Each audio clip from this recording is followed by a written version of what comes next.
My own mother looked at her watch while I was bleeding internally and told me I was ruining her evening. She had VIP tickets to see Taylor Swift with my sister, and apparently my ruptured appendix was just a desperate plea for attention. I lay on a hospital gurney, realizing the people whose lives I funded cared more about a concert than whether I survived the night. What I did next cost them everything. Before I continue this story, let me know where you are watching from in the comments below. Hit like and subscribe if you have ever realized the people you call family are just strangers who share your last name. My name is Olivia. I am 31 years old, and until that night in the emergency room, I was the family ATM. The pain started as a dull ache in my lower abdomen right after I picked up my 5-year-old twins, Leo and Mia, from kindergarten. By the time I managed to drive us back to our house, the ache had turned into a blinding, searing agony that brought me to my knees in the driveway.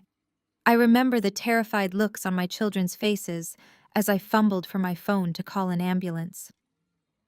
The ride to Mount Sinai Hospital was a chaotic blur of screaming sirens, flashing red lights, and the terrifying sensation of my own body turning against me. When they wheeled me through the emergency room doors, the triage nurses took one look at my pale face and plummeting blood pressure and immediately rushed me into a trauma bay.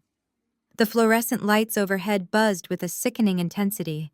The smell of harsh antiseptic and industrial bleach filled my lungs with every shallow, agonizing breath I took. A pediatric social worker had gently taken Leo and Mia to a quiet waiting room down the hall, handing them coloring books while assuring them their mother would be fine. But as I lay on the rigid hospital bed shivering uncontrollably, despite the heated blankets the nurses piled on top of me, I knew I was not fine. Dr. Evans, a trauma surgeon with a grim expression and quick, decisive movements, stepped up to my bedside. He held a clipboard in one hand and pointed to the monitors charting my rapidly deteriorating vitals with the other. The numbers on the screen flashed in alarming red hues. My heart rate was skyrocketing, and my blood pressure was crashing dangerously low. "Olivia, your appendix has ruptured," Dr. Evans said, his voice cutting through the chaotic noise of the emergency room. "The infection is rapidly spreading through your abdominal cavity. You are showing early signs of severe sepsis. The bacteria is entering your bloodstream, and your organs are going to start shutting down if we do not act immediately." A fresh wave of excruciating pain ripped through my stomach, forcing a ragged gasp from my throat. I clutched the thin fabric of the hospital gown, trying to ground myself in reality. "We need to get you into the operating room right now," he continued, his tone leaving absolutely no room for debate. "We have a window of about 15 minutes before the risk of septic shock becomes unmanageable. I need you to sign these surgical consent forms, and we need to know who is taking custody of your children while you are in surgery. You will be unconscious, and your recovery in the intensive care unit will take days. We cannot leave 2 5-year-old children sitting in a hospital waiting room. You must contact your next of kin immediately." Panic, cold and sharp, pierced through the physical agony. Leo and Mia were out there terrified and alone. I needed my parents. I needed the people who were supposed to drop everything when their child was in danger. Despite the pain radiating through my core, I reached out with a trembling hand and grabbed my phone from the small plastic belongings bag the nurse had placed on the bedside table. My fingers slipped against the screen, slick with cold sweat, as I dialed my mother's number. Patricia had to be home. It was a Friday evening. She and my father Richard lived barely 20 minutes away from the hospital. As the phone rang, I closed my eyes, praying she would answer quickly, praying she would rush over to wrap her arms around my children and tell me everything would be all right. The line clicked open. The immediate background noise was deafening. I could hear loud pop music blasting the clinking of champagne glasses and the high-pitched, excited squeals of my 27-year-old sister, Savannah. "What is it, Olivia?" my mother answered. Her tone was sharp-clipped and dripping with profound annoyance. "I am extremely busy right now." "Mom!" I gasped, the word tearing at my dry throat. "Mom, I am at Mount Sinai Hospital. I am in the emergency room." There was a heavy sigh on the other end of the line, the kind of long, dramatic sigh a person gives when dealing with an unruly child throwing a tantrum in a grocery store. "Olivia, Are you serious right now? Today of all days? Mom, my appendix burst. I sobbed, gripping the phone so tightly my knuckles turned white. The doctor says I have sepsis. I am bleeding internally. They are taking me into emergency surgery in 10 minutes, and I might not make it. I need you to come to the hospital. Leo and Mia are sitting in the waiting room with a social worker. They are terrified. Please, Mom, you need to come pick them up. The background noise on the call did not stop. In fact, Savannah's voice grew louder, perfectly clear over the phone speaker. Mom, tell Trey to bring the car around. Savannah yelled. I am not walking to the stadium in these heels, and if we miss the VIP pre-party, I am going to lose my mind. I need to get pictures at the merch tent before the good lighting is gone. My heart dropped into my stomach. The VIP pre-party. The concert. Olivia. I cannot cancel my plans. My mother said, her voice completely devoid of any maternal warmth or concern. Savannah secured these VIP tickets to see Taylor Swift 6 months ago. Do you have any idea how hard it was to get floor seats? We have a private dinner scheduled in the luxury suite, and Trey has been waiting in the driveway for 20 minutes. I stared blindly at the ceiling of the trauma bay, my brain struggling to process the absolute absurdity of her words. Mom, I am dying. I am literally being prepped for life-saving surgery. Your grandchildren are sitting alone in a hospital. You need to come get them. You are always doing this, Olivia. My mother snapped, her voice rising in frustration. You always have to make everything about you. Savannah has been looking forward to this concert for half a year, and you decide to have a stomachache right when we are walking out the door. You are such a nuisance and a burden. Why do you constantly have to ruin your sister's big moments? A stomachache. She called a ruptured appendix and severe sepsis a stomachache. The sheer audacity of her delusion was staggering. The doctor was standing right next to me, preparing an IV line, his eyes wide with shock as he overheard the conversation pouring from my phone speaker. I am not ruining anything, I cried out, the physical pain now competing with a deep, visceral heartbreak. I did not choose for my organs to fail. Please, Dad is there, right? Let Savannah and Trey go to the concert. You and Dad just drive over here and get Leo and Mia. They are 5 years old. Mom, they are crying for you. Your father is already at the stadium tailgate with his friends. Patricia retorted, the annoyance in her voice escalating into outright anger. And I am not missing this concert. Do you know how much money went into this weekend? The outfits alone cost a fortune. I am not throwing all of that away just because you cannot handle a little pain. You are a grown woman, Olivia. Act like it. Call a babysitter. Call an Uber. Figure it out yourself. Do not drag us into your drama just to steal the spotlight from your sister. The absolute cruelty of her words hit me harder than the infection ravaging my body. For 31 years, I had played the role of the reliable daughter. I built a highly successful financial data analytics firm from the ground up, wearing plain clothes and driving a standard sedan while silently funding my family's extravagant lifestyle. I was the one who paid their mortgage when my father claimed his investments were tied up. I was the one who funded Savannah's pathetic attempts to become a social media influencer.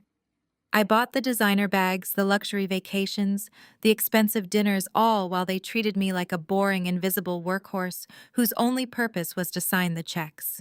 And now, as I lay bleeding internally, facing the very real possibility of death, my mother was irritated that my mortality was inconveniencing her pop concert. Mom? I said, my voice suddenly dropping an octave, the tears stopping as a cold, terrifying clarity began to wash over me. Do you even remember who bought those concert tickets? What are you talking about? Patricia huffed, clearly impatient to end the call. I paid for them, I said, my voice eerily calm despite the alarms beeping around me. You and Savannah maxed out the supplementary credit card I gave you. I just paid the $15,000 balance for those VIP tickets, the luxury suite, and the private car service last week. You are standing in my house wearing clothes I bought, preparing to go to a concert I funded, and you are telling me I am a burden for asking you to save my children from being placed in emergency foster care tonight. Patricia did not miss a beat. The gaslighting was so practiced, so deeply ingrained in her psychology, that she deployed it without a second of hesitation. Oh, stop throwing your money in my face, Olivia! She spat, her voice thick with manufactured victimhood. You offered to treat your sister because you know she is struggling to build her brand. You have plenty of money from your little data company, so do not act like a martyr. We are your family. We deserve to enjoy life. You sit in an office all day looking at spreadsheets. You do not even know how to have fun. Now, I am hanging up. Have your surgery, take some painkillers, and we will call you on Monday when the weekend is over. Do not call this number again tonight. I am turning my phone off during the opening act. A sharp click echoed through the speaker. The dial tone hummed in the sterile air of the trauma bay. She hung up. My own mother hung up on me while I was bleeding to death. Dr. Evans looked at me, a profound mixture of professional urgency and deep human pity etched across his face. "Ma'am, we have to go now," he said softly. "Do you have anyone else? A friend? A neighbor?" The physical pain in my abdomen flared violently, but the emotional agony had vanished. The desperate weeping daughter inside me died the second that dial tone sounded. In her place, a cold, calculating survivor took over. I looked at the doctor, my jaw set, my hands no longer trembling. "Give me 2 minutes," I told him. I opened my contacts and dialed Naomi. Naomi was a 45-year-old woman who had been my nanny since the twins were babies. She was a fiercely loyal, incredibly kind woman who had always treated Leo and Mia like her own. The phone rang only once before she picked up. Olivia, Naomi asked, her warm voice a stark contrast to the venom I had just endured. "Is everything all right?" Naomi. "I need a massive favor," I said, my voice completely steady. "I am at Mount Sinai ER. My appendix ruptured, and I am going into emergency surgery right now. Leo and Mia are in the pediatric waiting room. My family refused to come. Can you please come get them?" "Oh, my dear God!" Naomi gasped, the sound of her grabbing her keys jingling through the speaker. "I am leaving right this second. I am 10 minutes away. Do not you worry about the babies, Olivia. I will get them. I will take them to my house, and they will be safe. I will bring them their favorite dinosaur pajamas. You just focus on pulling through this surgery. I am on my way." Thank you, Naomi. I whispered, a single tear escaping the corner of my eye, not out of sadness, but out of profound gratitude. I dropped the phone onto the bed and looked up at Dr. Evans. "My nanny is on her way. She is authorized to take them. Where are the forms?" A nurse thrust a clipboard into my hands. I grabbed the pen and signed my name on the surgical consent forms, my signature, sharp and jagged. I signed the liability waivers. I signed the emergency contact forms, leaving the lines for my parents entirely blank. I was going into a major medical procedure, completely alone with no next of kin waiting in the recovery room, no one to hold my hand when I woke up. And for the first time in my 31 years of life, I realized that I preferred it this way. The nurses unlocked the brakes on my hospital bed and began rushing me down the long, brightly lit corridor toward the surgical wing. The ceiling lights flashed above me in a rhythmic, hypnotic pattern. As the anesthesiologist approached with the syringe that would pull me into unconsciousness, I felt my phone vibrate against my leg in the belongings bag. I reached down and glanced at the screen one last time. It was an automated alert from American Express. "Alert, a charge of $2,000 has been approved at Taylor Swift Merchandise Pavilion on card ending in 4092. My mother and sister were buying commemorative sweatshirts with my money while I was being cut open. I locked my phone screen. I did not text them back. I did not leave an angry voicemail.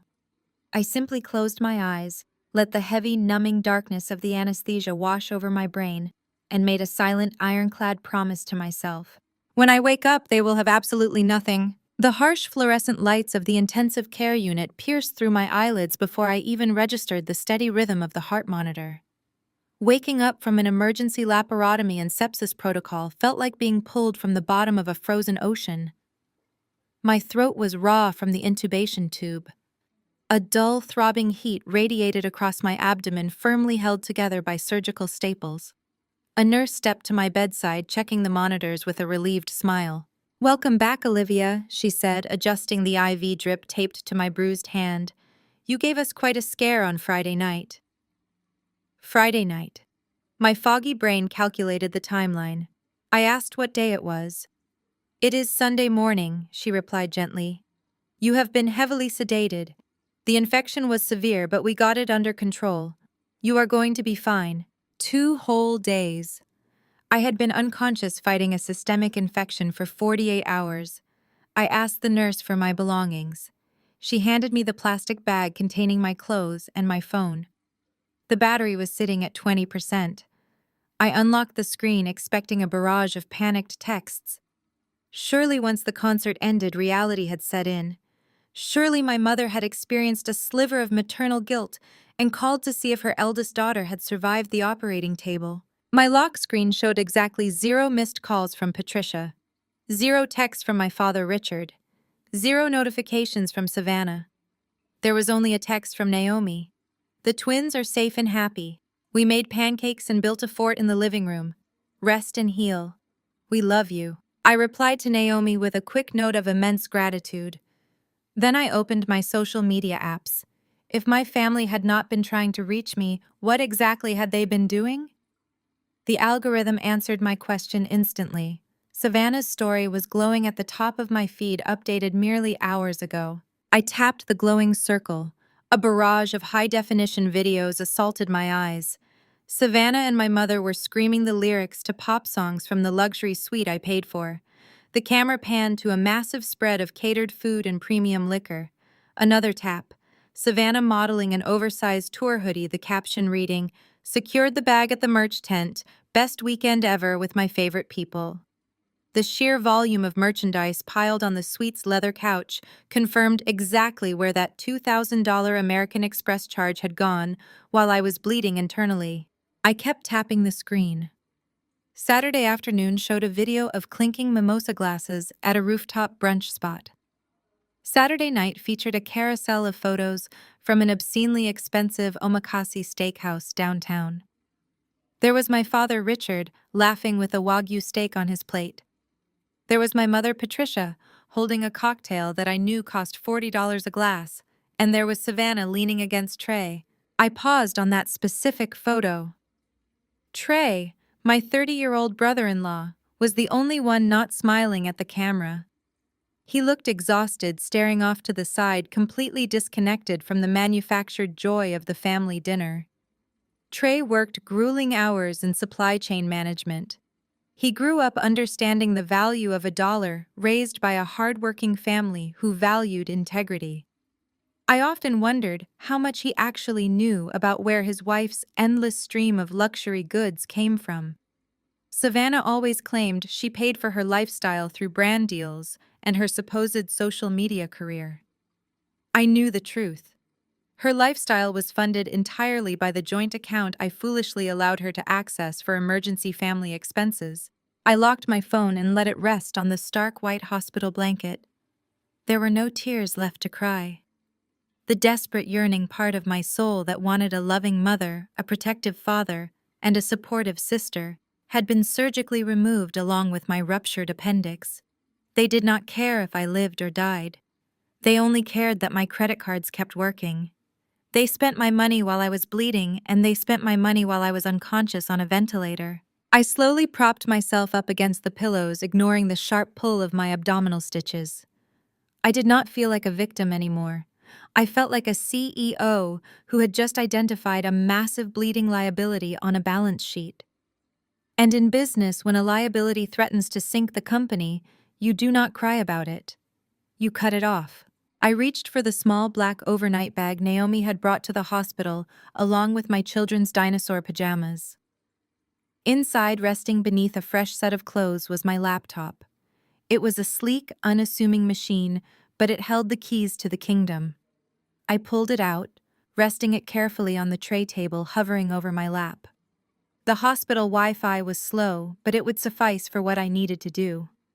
I opened my banking dashboard, the digital manifestation of my life's work. The numbers stared back at me, stark and undeniable. I navigated straight to the American Express portal. The account summary was a glowing monument to their parasitic entitlement. I clicked on the Authorized Users tab. 3 names appeared: Patricia, Richard, Savannah. I clicked on Patricia's name first. The recent transaction history was a testament to her priorities. The $15,000 for the Taylor Swift VIP package, a $400 charge at a luxury spa, a $250 bill from an upscale salon. I found the freeze card option and clicked it. A confirmation prompt appeared on the screen. Are you sure you want to freeze this card? Yes. I clicked confirm. The status immediately changed from active to frozen. Next was Richard's card. His transactions were less frequent but equally galling.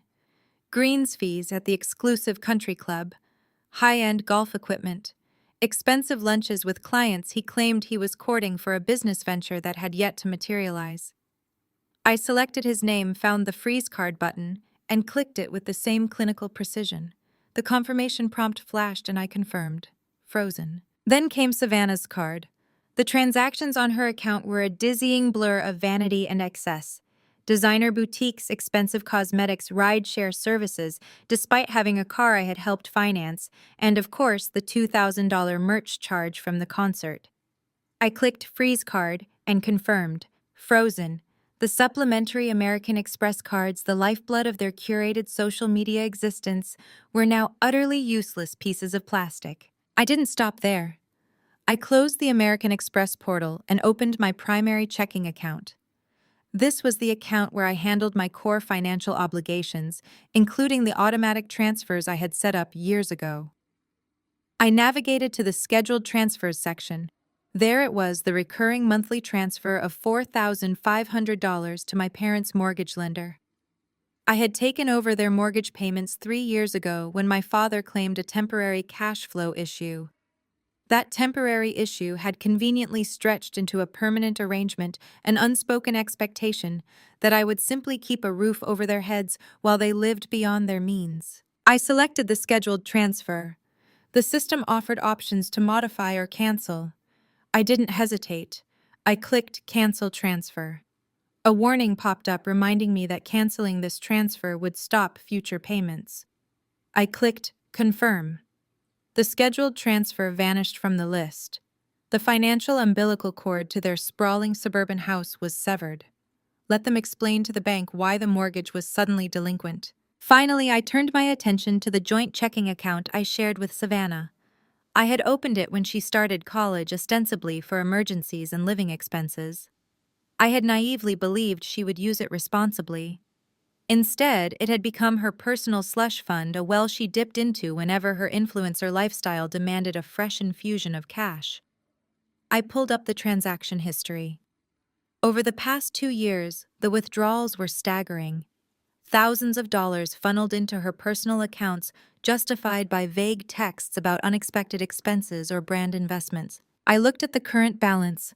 There was $18,450 sitting in the account. I initiated a transfer, moving the entire balance down to the last cent into my private single-owner savings account. The transaction processed instantly. The joint account balance now read $0. I then navigated to the account settings and initiated the closure process. The bank required a confirmation phone call for account closures, which I promptly made. A polite customer service representative processed my request within minutes.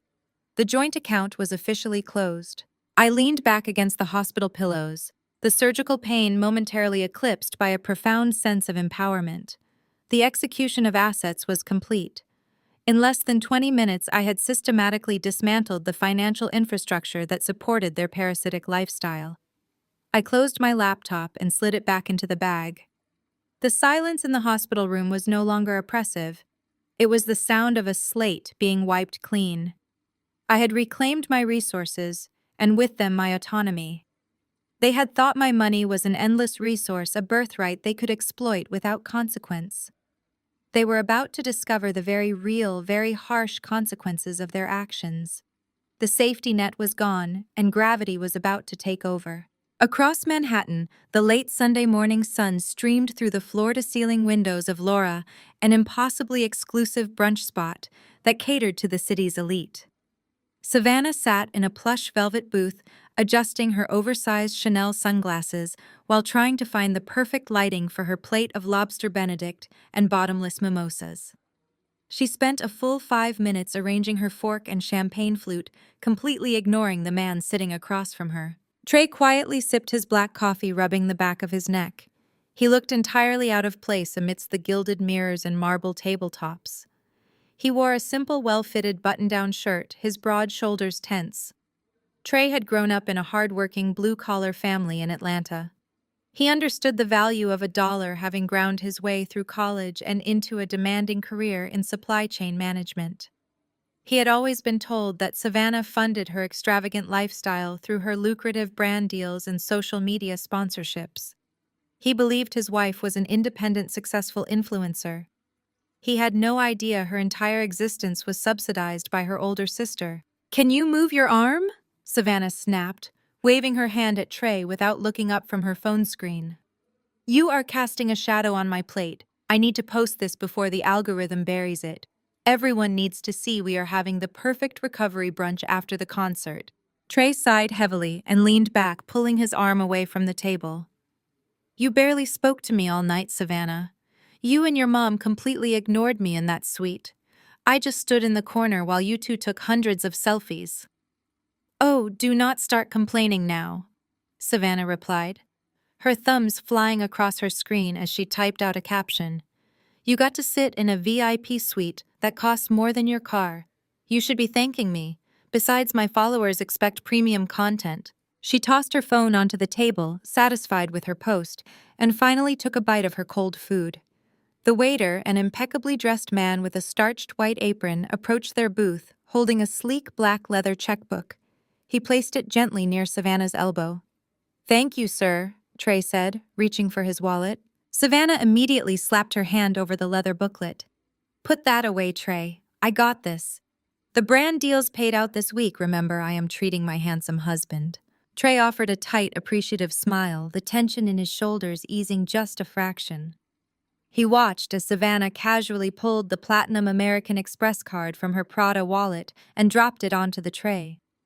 The waiter bowed slightly, picked up the booklet, and walked back toward the serving station. Savannah immediately picked up her phone again, scrolling through her comments and checking her view count. Less than 3 minutes later, the waiter returned.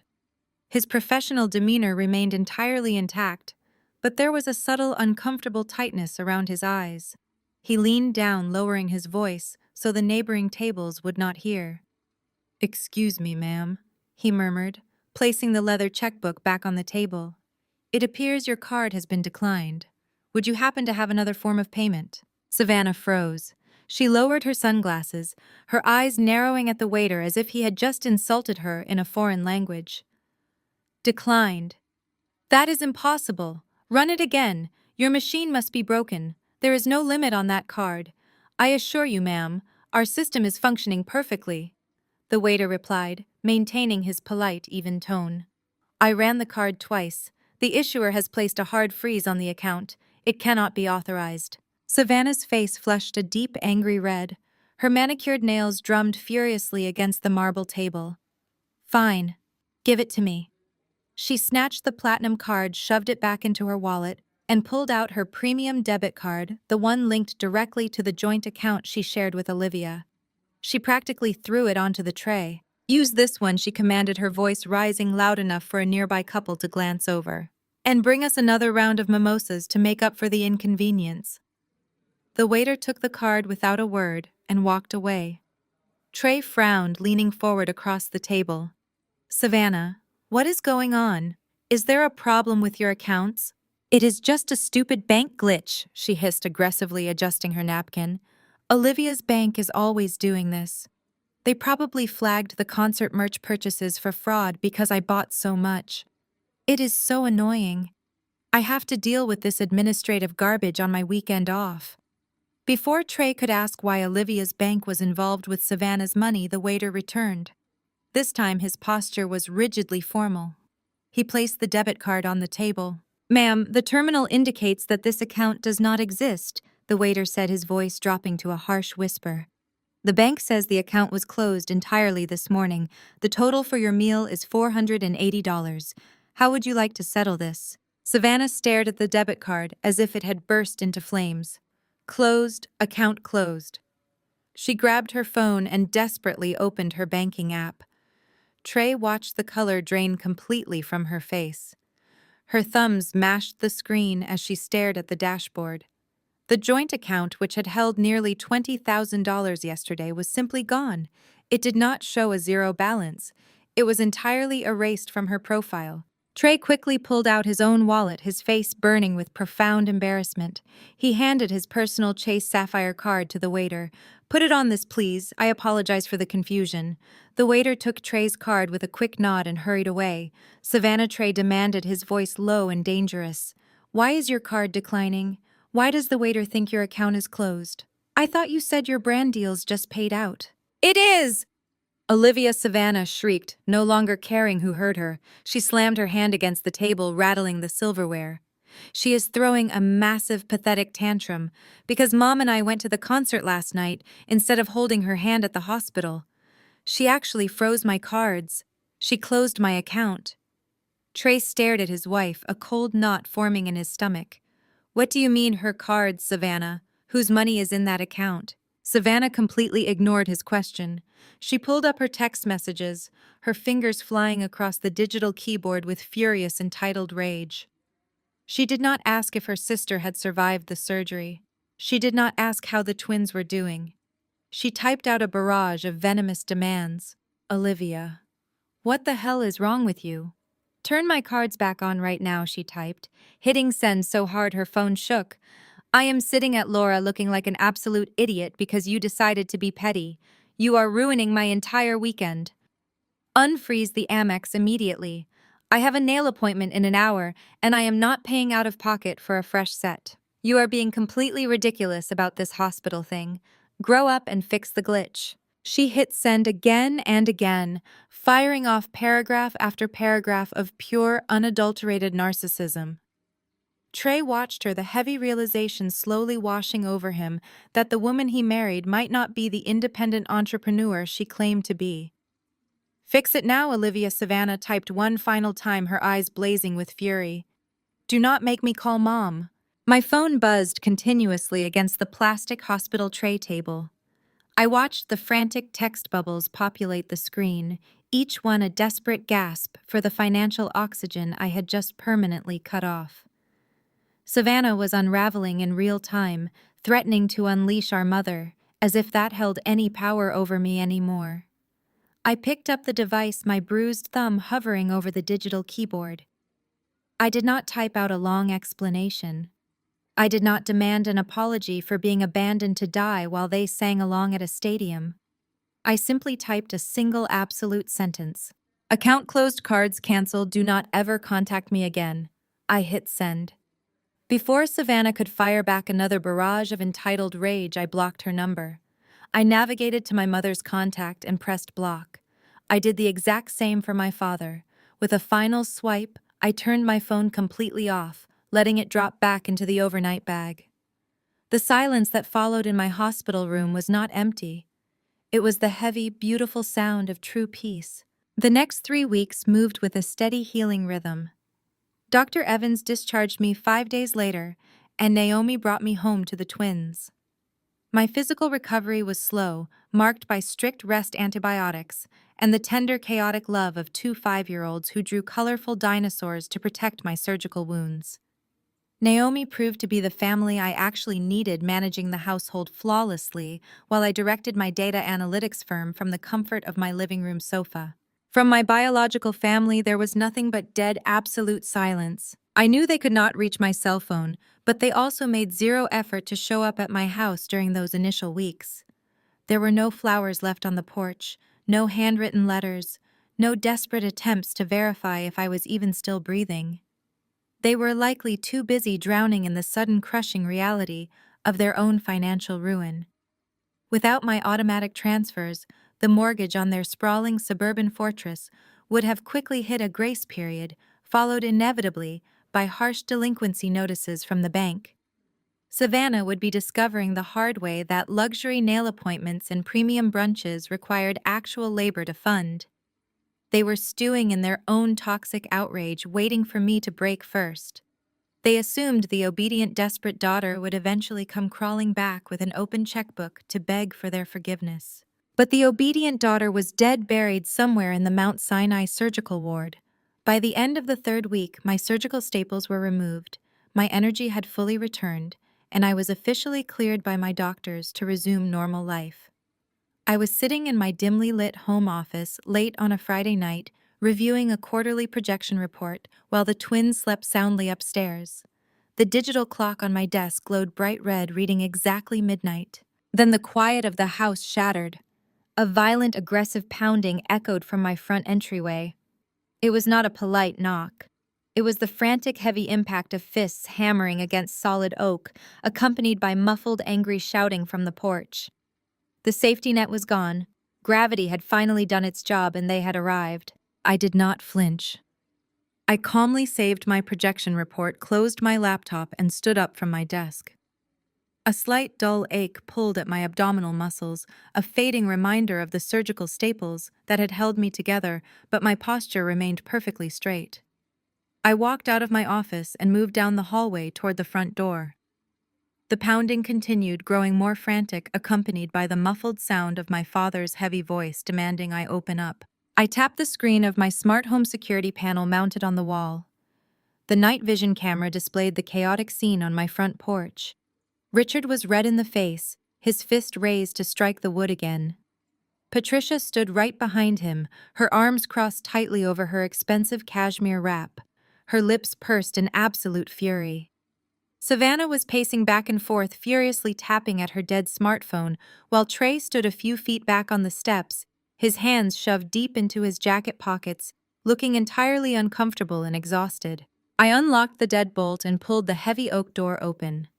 Before I could even offer a greeting, Richard shoved his way past me, his shoulder brushing roughly against mine. He marched straight into my living room, not stopping until he reached the marble kitchen island. Patricia marched in right on his heels, her designer heels clicking aggressively against my hardwood floors. Savannah pushed past me next, dragging a highly reluctant Trey by the sleeve of his coat. Not a single one of them asked how I was feeling. Not one of them bothered to look at my pale face, or the fact that I was wearing loose clothing to accommodate a healing surgical incision. There was no relief in their eyes at the sight of me breathing and standing upright. There was only pure, unadulterated financial panic. "Are you out of your mind?" Richard roared, his voice echoing off the high ceilings of my living room. He reached into his coat pocket, pulled out a crumpled, official-looking document, and slammed it down onto the kitchen island, so hard the marble seemed to vibrate. I walked slowly into the kitchen, keeping a solid distance between myself and their frantic energy. I looked down at the paper. It was a formal notice of delinquency from Chase Bank, warning of impending foreclosure proceedings due to consecutive missed mortgage payments. "You missed the payment!" Richard shouted, pointing an accusing finger at my face. "You missed the transfer, Olivia. The bank sent this to the house today by certified mail. They are threatening to accelerate the loan. Do you have any idea how embarrassing it was to have a courier show up at our door with a delinquency notice while your mother was hosting her book club?" I stared at him, my expression completely flat. "I did not miss the payment, Richard. I canceled it." Patricia gasped loudly, clutching her cashmere wrap tighter around her shoulders. "You canceled it. You canceled the mortgage payment on your own parents' house. How could you be so incredibly selfish? We could lose our home." "Your home?" I asked, my voice dangerously quiet. "You mean the home you bought but could not actually afford? The home I have been keeping out of foreclosure for 3 years, because you lied about a temporary cash flow problem. That is not my home, Patricia. That is your financial liability, and I am no longer funding it." Richard slammed his hand against the counter again. "You ungrateful brat. We raised you. We gave you everything. You run a multi-million-dollar data analytics firm, and you are going to let your parents be thrown out on the street over a few $1,000s a month. You set up that automatic transfer. We depended on it. We budgeted around it." "You budgeted around my labor," I corrected him coldly. You factored my income into your lifestyle as if it were your birthright. But you broke the implicit contract of that arrangement 3 weeks ago. Savannah, who had been glaring at me with pure venom, suddenly pushed her way to the front. Forget the stupid mortgage, she screamed, pointing her phone at me. You froze my American Express card. I was humiliated at Laura in front of everyone. The waiter looked at me like I was some kind of street beggar. And then I tried to use my debit card, and the bank told me the account was closed. You stole my money. I stole your money, I repeated, letting out a short, hollow laugh. Savannah, every single cent in that joint account was deposited by me. I opened that account when you started college so you would not starve if you had an emergency. Instead, you used it as a personal slush fund to buy Valentino dresses and fund your pathetic delusion of being a social media influencer. It was my money, and I simply moved it back to where it belongs. Patricia stepped forward, her face twisted in a mask of manufactured victimhood. You are doing this because you are having a mental breakdown. That is the only explanation. You go into the hospital for a minor procedure, and suddenly you turn into this vicious, vindictive monster. You are trying to punish us because we had prior commitments and could not hold your hand in the emergency room. A minor procedure. I said the words tasting like ash in my mouth. I had a ruptured appendix and severe sepsis. Patricia.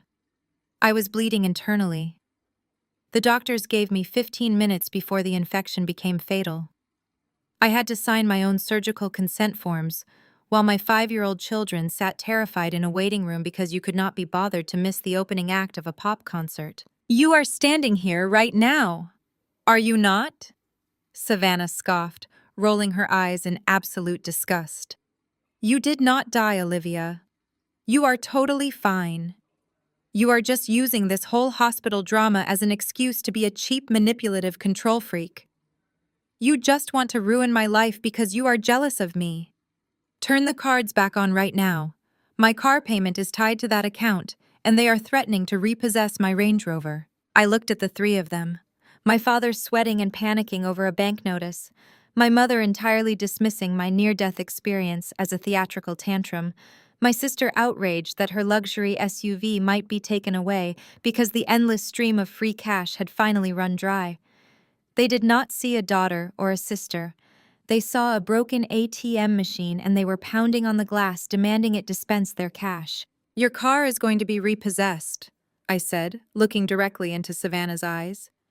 Your credit score is going to tank. Your country club membership will be revoked for non-payment, Richard. And your house will be foreclosed on, Patricia. Because I am never giving any of you another dime as long as I live. The absolute silence that followed my declaration was suffocating heavy, with the sudden terrifying realization that the well had actually run dry. For 31 years they had relied on my compliance. They had banked on my desperate need for their approval. Now, staring at the woman they had abandoned, they found a stranger who no longer cared. You can't do this! Patricia finally shrieked, breaking the silence. Her voice was shrill, desperate. You are our daughter. You have a legal and moral obligation to care for your parents in their old age. We can sue you for elder support. Elder support. I laughed, a harsh, humorless sound. Patricia, you are 62 years old and perfectly healthy. You spend 3 days a week playing tennis at a club that costs more than most people make in a year. You are not destitute elders. You are entitled parasites. I turned away from them, walking briskly to the console table near the front door, where I had dropped my mail earlier that day. I grabbed a thick manila envelope and walked back to the kitchen island. I slammed it down onto the marble right next to Richard's foreclosure notice. You want to talk about moral obligations? I asked, my voice rising in volume. Let's talk about choices. I ripped open the envelope and pulled out the contents. The first was a multi-page itemized hospital bill from Mount Sinai. The total at the bottom was staggering. I slid it across the marble toward my father.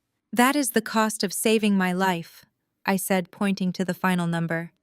Emergency surgery, 3 days in the ICU, antibiotics, and a week of round-the-clock home care from Naomi because I couldn't lift my own children.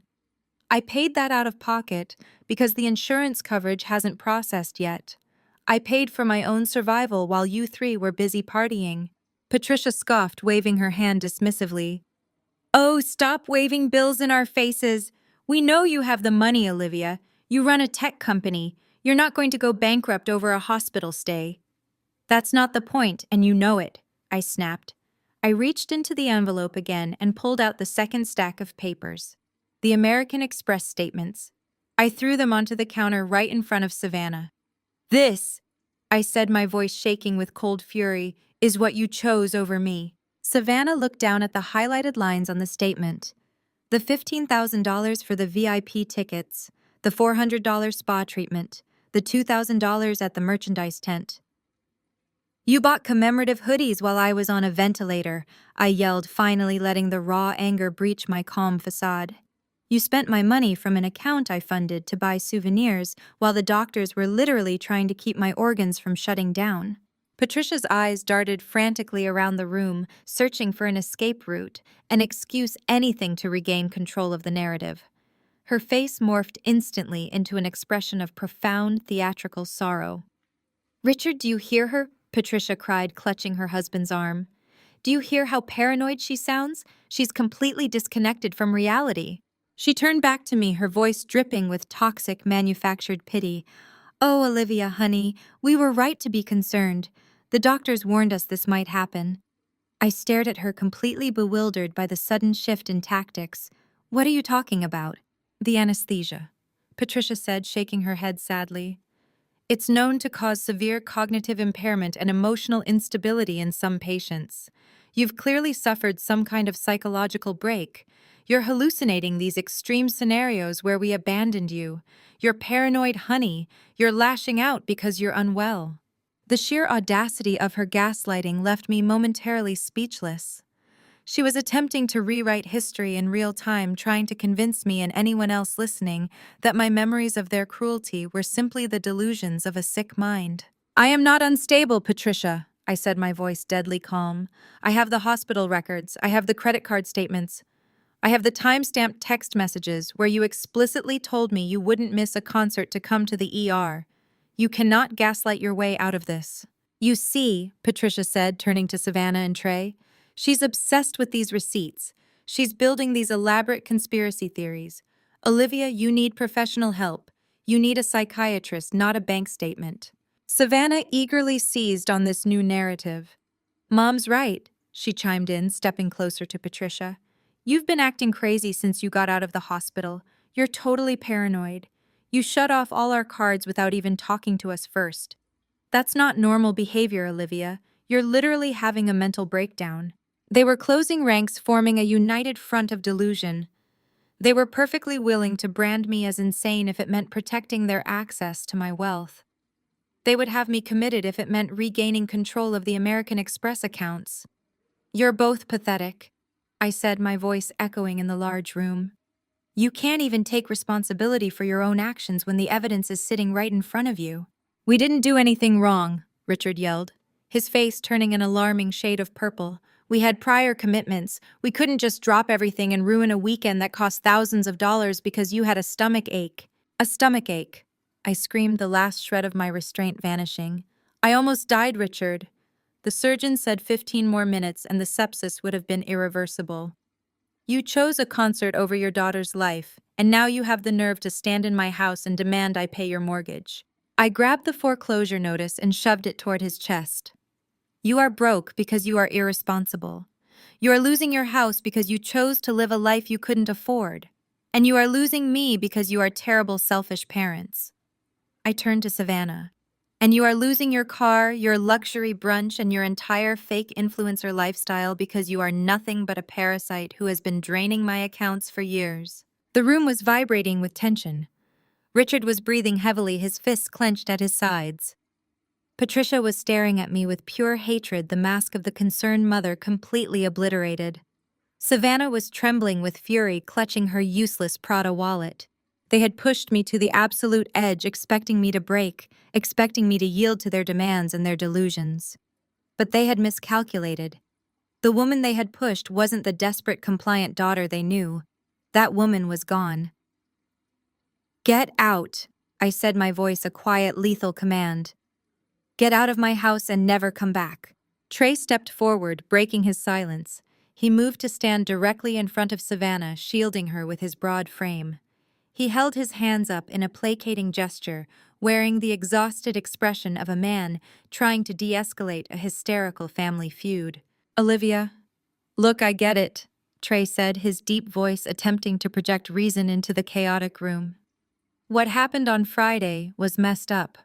Savannah and your parents should have gone to the hospital.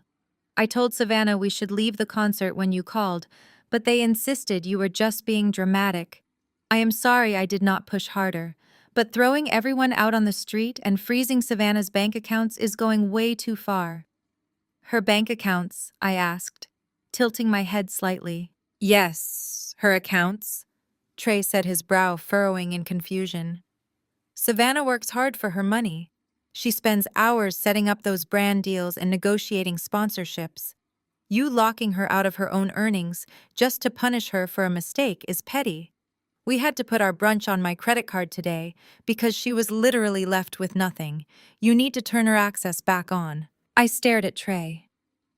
For the first time all evening, the sharp edge of my anger softened into a profound, heavy pity. Trey was a good man. He was raised in a strict, hard-working household in Atlanta. He valued honesty, grind, and financial independence.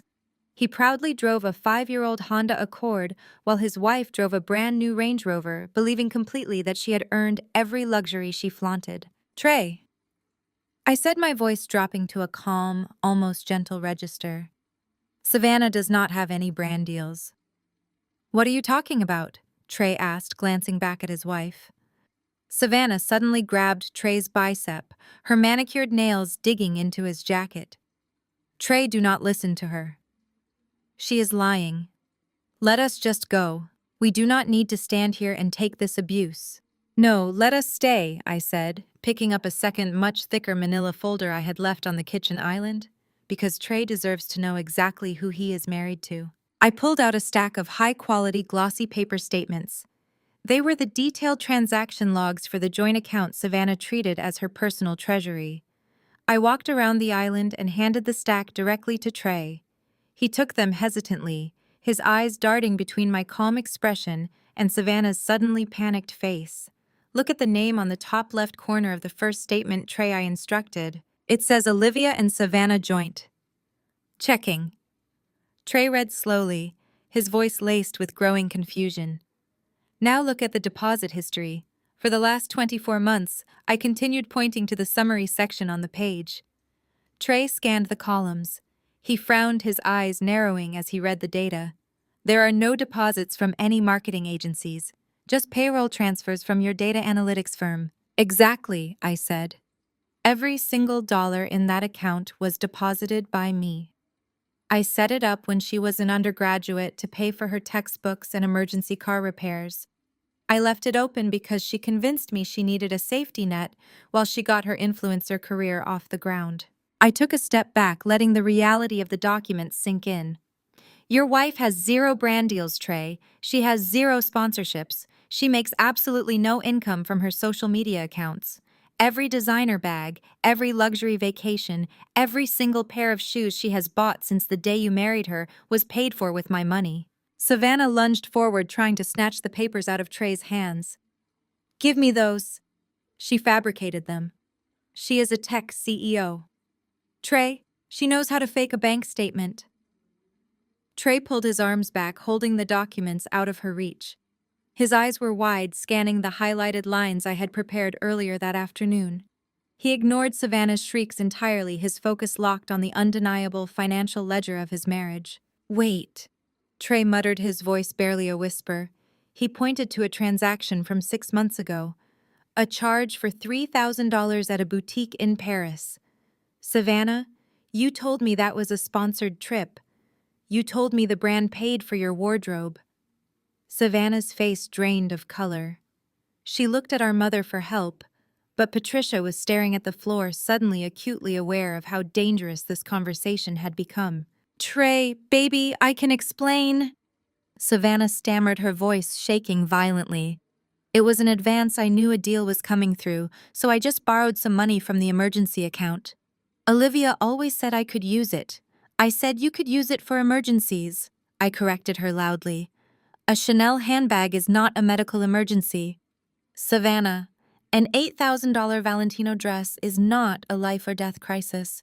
Trey was furiously flipping through the pages. The deeper he went into the ledger, the more his face contorted in absolute horror. He was connecting the dots of his entire marriage in real time, watching his wife's carefully curated facade burn to the ground. The down payment on the Range Rover Trey read his voice cracking with disbelief.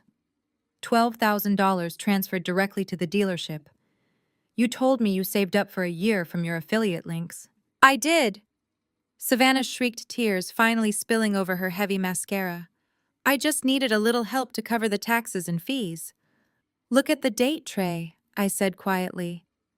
Trey looked. It matched the exact date they bought the car. The entire down payment came from my account. My birthday watch? Trey said, staring at a specific line item from last October. He looked up at Savannah, his eyes completely hollow, stripped of all the warmth and love he normally held for her. You bought me a $2,000 watch for my 30th birthday. You told me you took on extra promotional work just to afford it. You cried when you gave it to me, Savannah. You said you were so proud to be able to spoil your husband. He looked back down at the paper. The charge for the watch was right there, glaring in black ink, deducted from my funds. You bought my birthday present with your sister's money, Trey asked, stepping away from her as if she were radioactive. It is family money, Patricia suddenly screeched, stepping forward to defend her golden child. Trey, do not let Olivia do this to your marriage. We share our resources in this family. Savannah is building a brand, and it takes capital to create a premium image. Olivia makes millions. She should not be counting pennies when it comes to her own sister's success. Trey slowly turned his head to look at my mother. The sheer disgust radiating from his expression was palpable. He looked at Patricia and Richard as if they were alien creatures entirely devoid of normal human morality.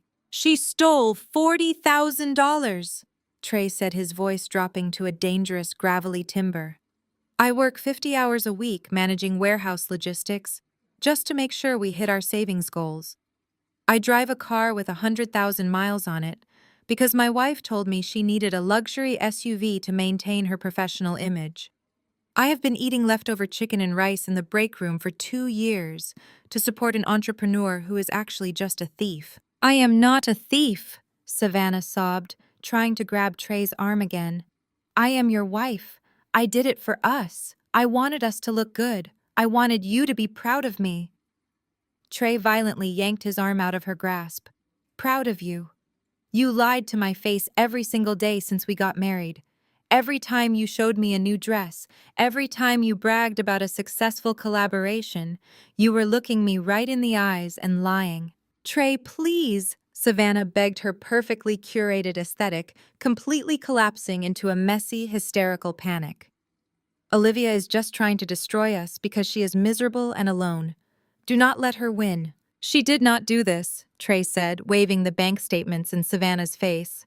You did this. You sat in a luxury suite last night singing songs and drinking champagne paid for by the woman whose money you have been draining for years while she was literally fighting for her life in a hospital. Trey looked around my living room, taking in the panicked face of my father, the venomous glare of my mother, and the pathetic sobbing mess of his wife. The cultural and moral divide between him and them had never been more clear. He was a man of integrity trapped in a room full of emotional and financial grifters. You people make me sick, Trey whispered. He turned to me. The anger in his eyes was instantly replaced by a profound, humiliating shame. He realized that for the past 2 years, he had been an unwitting participant in their parasitism. He had eaten the dinners I paid for.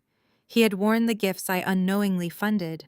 Olivia, Trey said, his voice breaking slightly.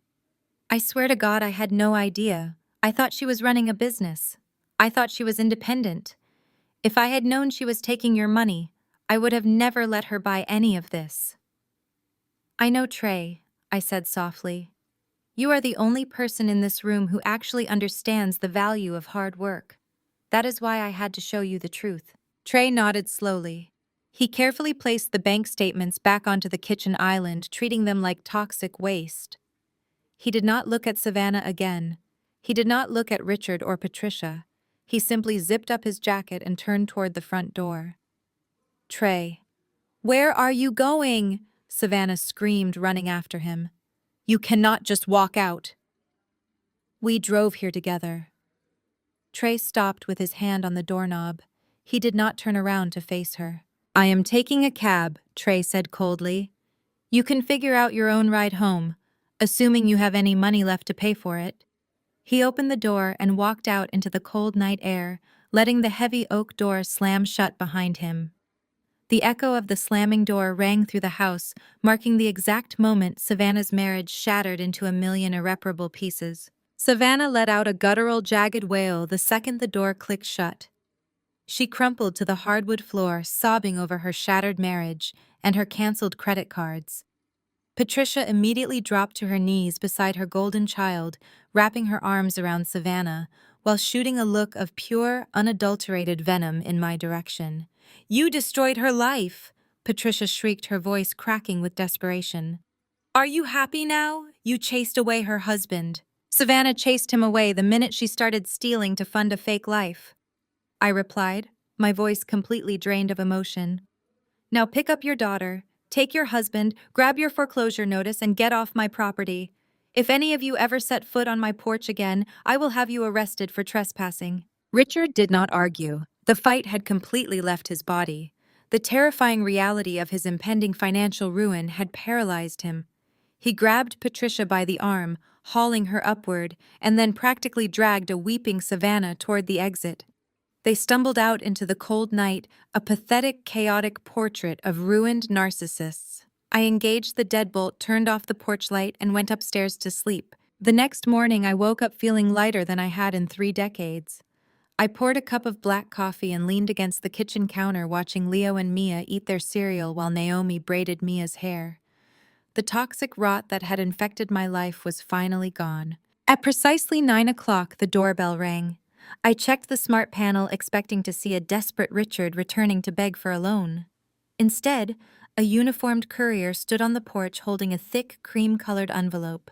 I opened the door, signed his digital pad, and took the delivery. The envelope was remarkably heavy, stamped with a deep burgundy wax seal, bearing the official crest of my grandfather's holding company.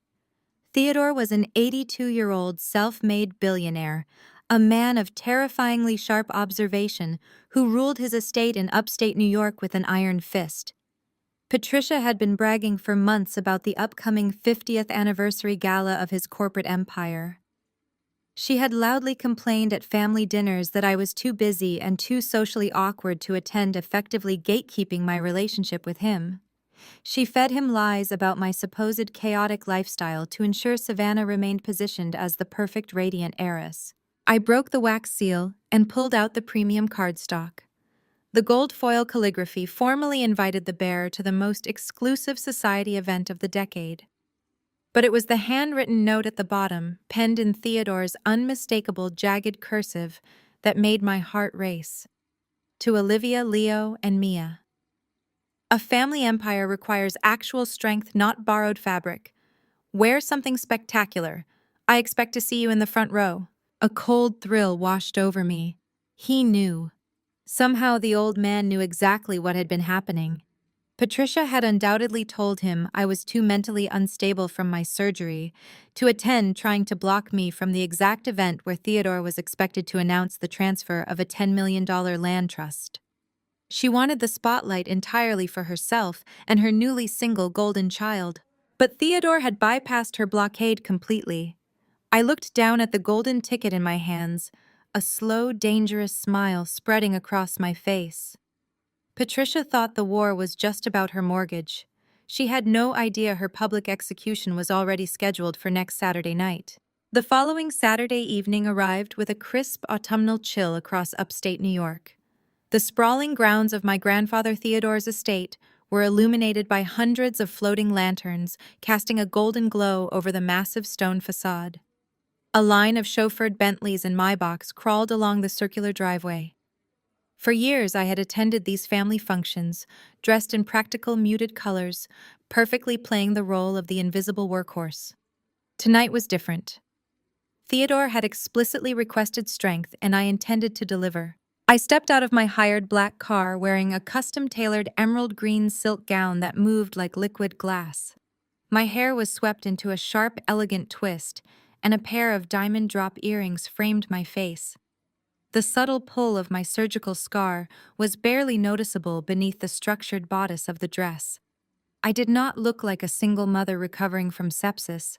I looked like the CEO of a highly profitable tech firm arriving to claim her territory. I handed my coat to the coat check attendant and walked into the grand ballroom. The space was a breathtaking display of old money filled with towering floral centerpieces, a live string quartet, and the low, sophisticated murmur of New York's corporate elite. I grabbed a flute of sparkling water from a passing tray and scanned the room. It took less than 30 seconds to spot them. Patricia and Richard were holding court near the ice sculpture, desperate to project their usual image of flawless prosperity. Savannah stood slightly behind them, wearing a forced, brittle smile. She looked noticeably thinner, her eyes darting nervously around the room, clearly terrified someone might ask where Trey was. I took a slow, deliberate step forward, allowing the ambient light to catch the emerald silk of my dress. Patricia turned her head to grab a champagne flute, and her eyes locked onto mine across the crowded room. The color drained from her face so fast she looked physically ill. Her jaw went slack. She nudged Richard frantically, and he spun around, nearly dropping his drink. Savannah simply stared, her eyes wide with a toxic mixture of shock and sheer jealousy. They had spent the entire week telling everyone I was suffering from severe post-operative complications and profound mental instability. Seeing me standing there radiating absolute health and undeniable power completely destroyed their false narrative in a matter of seconds. Patricia recovered first. The survival instincts of a narcissist are swift and calculating. She whispered something sharply to Richard and immediately began maneuvering through the crowd toward me. She did not offer a hug. She did not smile. She grabbed my elbow with a vice-like grip and yanked me out of the main ballroom, pushing me into a quiet, dimly lit corridor lined with oil paintings. "What are you doing here?" Patricia hissed, her voice a harsh, desperate whisper. "You are supposed to be at home recovering." I smoothed the silk of my sleeve where her fingers had wrinkled it. "I was invited, Patricia. Grandpa Theodore sent a courier to my house. He insisted I attend." Patricia's eyes narrowed into angry slits. She glanced nervously back toward the ballroom doors. "Listen to me, Olivia. You have caused enough damage this week. Your father is sick with stress over the bank, and Savannah has not stopped crying since Trey walked out. But tonight is not about your petty vendettas." She stepped closer, invading my personal space, her expensive perfume suffocatingly heavy. "Your grandfather is announcing the transfer of the Southampton Land Trust tonight," she whispered intensely. $10 million, Olivia. $10 million. That land is the only thing that is going to save our house and keep this family afloat. He expects unity. He expects perfection. I looked down at her. The desperation in her eyes was pathetic. She was a drowning woman demanding I hand over a life raft she had actively tried to sink. "You are going to walk back in there," Patricia commanded, pointing a trembling finger at my chest. "You are going to smile, you are going to mingle, and you are going to pretend we are one big happy family. If anyone asks, Trey is away on a business trip, and you are feeling perfectly fine after a minor scare. If you say one word about the mortgage, the credit cards, or the hospital, I swear I will make your life a living hell." I did not raise my voice. I did not flinch. I simply looked at the woman who had abandoned me to die and smiled a smile that held absolutely zero warmth. "You do not have the power to make my life a living hell anymore, Patricia," I said calmly. "You lost that privilege when you chose a pop concert over my life." "But please," I continued, stepping around her to head back toward the ballroom doors. "Do not let me stop you from putting on a show. I highly recommend you enjoy the spotlight while you still have it." I left her standing in the shadowed hallway, her face twisted in panic, and walked back into the brilliant light of the party. I stepped back into the ballroom, letting the heavy oak doors close behind me. The air was thick with the scent of expensive floral arrangements and roasted duck. I moved seamlessly into the crowd, my emerald gown parting the sea of dark suits and pastel cocktail dresses. It did not take long for me to find familiar faces. Over the years, I had quietly built my own network among my grandfather's peers, attending tedious charity galas and corporate luncheons, while my mother and sister were busy shopping. I spotted Arthur Sterling, a prominent venture capitalist who had previously advised my data analytics firm, chatting with two members of Theodore's executive board. I approached them offering a warm, confident smile. Arthur greeted me with genuine enthusiasm. He introduced me to the board members not as Theodore's granddaughter, but as the brilliant mind behind the predictive financial algorithms their own banks were currently trying to license. We fell into a deep, engaging conversation about market trends, corporate acquisitions, and the shifting landscape of global supply chains. I held my own, speaking with the quiet authority of someone who had built an empire from scratch. This was my element. I did not need to fake my worth or rely on a family name to command respect. I was earning it in real time, standing shoulder to shoulder with men who managed billions. Out of the corner of my eye, I saw Savannah. She was hovering near the extravagant seafood buffet, her plate completely empty, a massive crystal goblet of dark red Bordeaux tightly gripped in her hand. She looked like a cornered animal. Her usual entourage of sycophantic socialites was nowhere to be found, likely sensing the radioactive desperation rolling off her in waves. Without Trey by her side to anchor her, and without my American Express card to buy her way into conversations, she was entirely exposed. The illusion of the wealthy, thriving influencer had evaporated overnight, leaving behind a bitter, panicking woman staring at the sister who had cut her off. I could see the exact moment the toxic cocktail of jealousy and rage boiled over. She locked her eyes on me, her knuckles turning white around the stem of her wine glass. Savannah began marching across the ballroom floor. She ignored the polite nods of passing guests, her gaze fixed entirely on my back. I subtly shifted my stance so I could keep her in my peripheral vision without breaking eye contact with the board members. Arthur was in the middle of asking my opinion on a recent tech merger when Savannah accelerated. She was wearing 5-inch stiletto heels shoes she normally paraded in with effortless grace. But tonight she weaponized them. As she closed the final few feet between us, Savannah let out a highly theatrical, entirely fake gasp. She pitched her body forward, twisting her ankle with exaggerated clumsiness. Her arms swung out in a wide, violent arc. The heavy crystal goblet tipped forward, and a massive wave of dark red Bordeaux launched through the air. The freezing liquid hit me squarely in the chest. The dark red stain exploded across the front of my pristine emerald silk gown, soaking instantly through the delicate fabric and plastering it against my skin. The sudden chill sent a sharp, involuntary shock down to my healing surgical incision, a painful reminder of the hospital bed they had left me in just weeks prior. But I locked my knees and refused to flinch. The glass shattered against the marble floor with a deafening crash, instantly silencing the lively chatter of the surrounding guests. The string quartet abruptly stopped playing. A horrified hush descended over our section of the ballroom. Savannah did not immediately apologize. She did not offer a napkin or feign embarrassment. Instead, she stood up perfectly straight, her supposed ankle injury miraculously healed, and glared at me with an expression of pure, unadulterated hatred. "Oh my God, look what you made me do!" Savannah shrieked, her voice echoing loudly in the cavernous silence. "You deliberately stepped right into my path. You are always trying to ruin my night." Arthur Sterling stared at her in absolute disbelief, pulling a silk handkerchief from his breast pocket and offering it to me. I took it with a calm nod, lightly dabbing at the dripping wine, keeping my eyes locked on my sister. Savannah was breathing heavily, her chest heaving as she realized the entire room was watching her. But instead of retreating, her narcissism demanded she double down. The absence of her husband and her bank accounts had driven her to the edge of sanity, and she decided to jump off. "You just could not stand that tonight was supposed to be about family!" Savannah yelled, stepping even closer to me. "You always have to make yourself the center of attention. You show up here in a flashy dress pretending to be some high-powered executive, but we all know the truth. You are just a pathetic, miserable single mom who cannot even keep a man. You are completely alone, Olivia. You have nobody, and you are trying to destroy my life because you are deeply jealous of everything I have." The sheer audacity of her projection was breathtaking. She was standing in a room full of billionaires wearing a designer gown I had paid for mourning a husband who left her because she stole my money and calling me pathetic. The board members standing next to Arthur shifted uncomfortably, appalled by the blatant lack of decorum.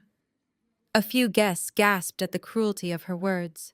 Savannah pointed a manicured finger at my chest, emboldened by my silence. "You think throwing your money around makes you special. You think cutting off your own parents makes you powerful. You are a joke. You hide behind your spreadsheets and your data because you are a cold, bitter woman. Trey left me because the stress of dealing with your constant drama pushed our marriage to the breaking point. You ruined my family, Olivia. You ruined everything, and you think you can just waltz in here and steal Grandpa Theodore's approval." I stood perfectly still, letting the dark wine drip from the hem of my ruined silk gown onto the polished marble floor. The cold liquid clung to my skin, creeping perilously close to the fresh scars on my abdomen, a stark physical reminder of the venom my sister was spewing. I felt the eyes of New York's corporate elite burning into me, waiting to see if I would crack, if I would scream back, or if I would run out of the ballroom in tears. I took a slow, measured breath. I did not raise my hand. I did not raise my voice. I let her words hang in the heavy, silent air of the ballroom, allowing everyone present to witness the absolute toxicity of Savannah's character.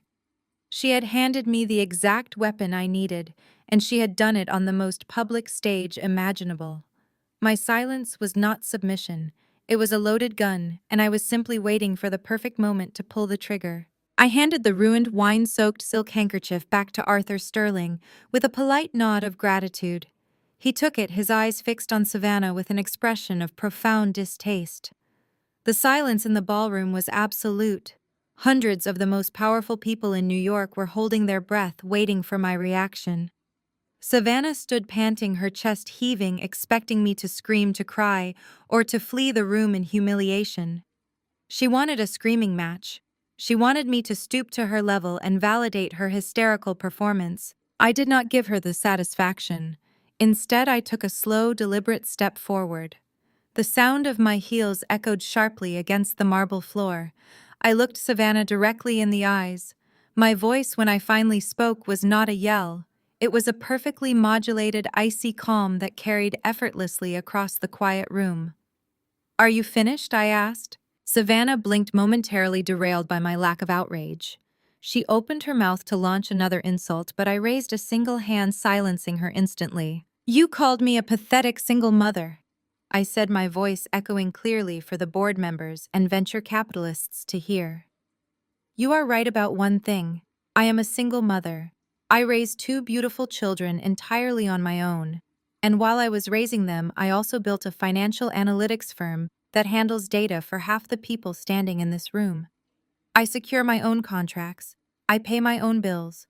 I generate my own wealth." I took another step closer. Savannah instinctively shrank back, the artificial courage draining from her face. "You, on the other hand, are a 27-year-old woman playing pretend on the internet." I continued, my tone conversational but lethal. "You call yourself an influencer, a brand ambassador, a self-made entrepreneur. You post photos of luxury vacations and designer wardrobes, demanding the world admire your success. But we both know the truth, Savannah. There are no brand deals. There are no sponsorships." Savannah went completely rigid. Her eyes darted wildly toward the crowd, realizing too late that she had trapped herself in front of the exact audience she wanted to impress. "That is a stunning dress you are wearing tonight," I said, gesturing casually toward her outfit. "Valentino. From the autumn collection. The retail price is exactly $8,450 after taxes." A murmur rippled through the surrounding guests. Patricia, standing a few yards away, suddenly lunged forward, desperate to stop the impending execution. "Olivia, do not do this here," Patricia hissed, her voice panicked. "This is family business. You lost the right to privacy when your daughter threw a glass of wine at my chest in front of Arthur Sterling, I replied without breaking eye contact with Savannah. I turned my focus entirely back to my sister. The problem with that dress, Savannah, is that you bought it on a Tuesday afternoon 3 weeks ago. You used a debit card linked to a joint account you told your husband was funded by your non-existent marketing agency, but that account was funded exclusively by my payroll deposits. You did not earn that dress. You stole the money for it from your older sister while she was lying in a hospital bed recovering from emergency surgery. The collective gasp from the crowd was audible. High society thrives on gossip, but blatant, verified financial theft within a family was a scandal of epic proportions. Arthur Sterling crossed his arms, his face hardening with disgust as he looked at Savannah. The board members whispered to each other, their judgment swift and merciless. "You are lying!" Savannah shrieked, her voice cracking with terror. Her hands flew to her face, a desperate attempt to hide her shame. "You told me I could use that account. You gave me permission. I gave you permission to use that account for college textbooks and medical emergencies 7 years ago," I corrected her smoothly. "I did not give you permission to siphon $40,000 over 2 years to fund your fraudulent social media lifestyle. You are not a successful influencer, Savannah. You are a highly documented thief, and you are standing in a room full of bankers and venture capitalists, clothed entirely in stolen goods." Savannah began to physically shake. The glamorous illusion she had dedicated her entire adult life to maintaining was being incinerated in real time. She looked around the room, begging for a sympathetic face, but the elite crowd only stared back with icy condemnation. Wealthy circles tolerate many things, but they do not tolerate parasitic grifters who embarrass themselves at formal galas. And as for Trey, I continued delivering the final surgical strike. He did not leave you because of my drama. He left you because I handed him the bank statements. I sat him down in my living room and showed him exactly how you have been lying to him since the day you married him. He left because he is a hard-working, honest man who discovered his wife is a financial parasite. He was utterly disgusted by you. And frankly, Savannah, looking at you right now, throwing tantrums and spilling wine because your free ride is over, I completely understand why he walked out that door. Savannah let out a choked, humiliated sob. She had no defense. She had no witty comeback. She could not gaslight a room full of sharp-minded executives who had just witnessed her public unraveling. Her legs gave out slightly, her 5-inch stilettos wobbling on the slick marble. She covered her face with both hands and turned, pushing frantically through the crowd of horrified onlookers. She ran toward the grand exit, her expensive stolen Valentino dress trailing behind her like a badge of absolute shame. I stood in the center of the ballroom, the dark wine still soaking into my emerald gown. I did not retreat. I simply turned back to Arthur Sterling and the board members. I offered them a polite, entirely unfazed smile. "I apologize for the interruption, gentlemen," I said, my voice perfectly steady. "Now, Arthur, you were asking about my projections for the upcoming tech merger.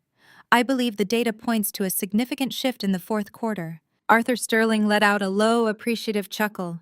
He looked at me with a newfound level of profound respect. He raised his glass in a silent toast to my resilience. "Indeed, Olivia," Arthur replied, a sharp smile forming on his lips. "I have a feeling your projections are always incredibly accurate. Let us continue." The surrounding guests slowly resumed their conversations, but the energy in the room had permanently shifted.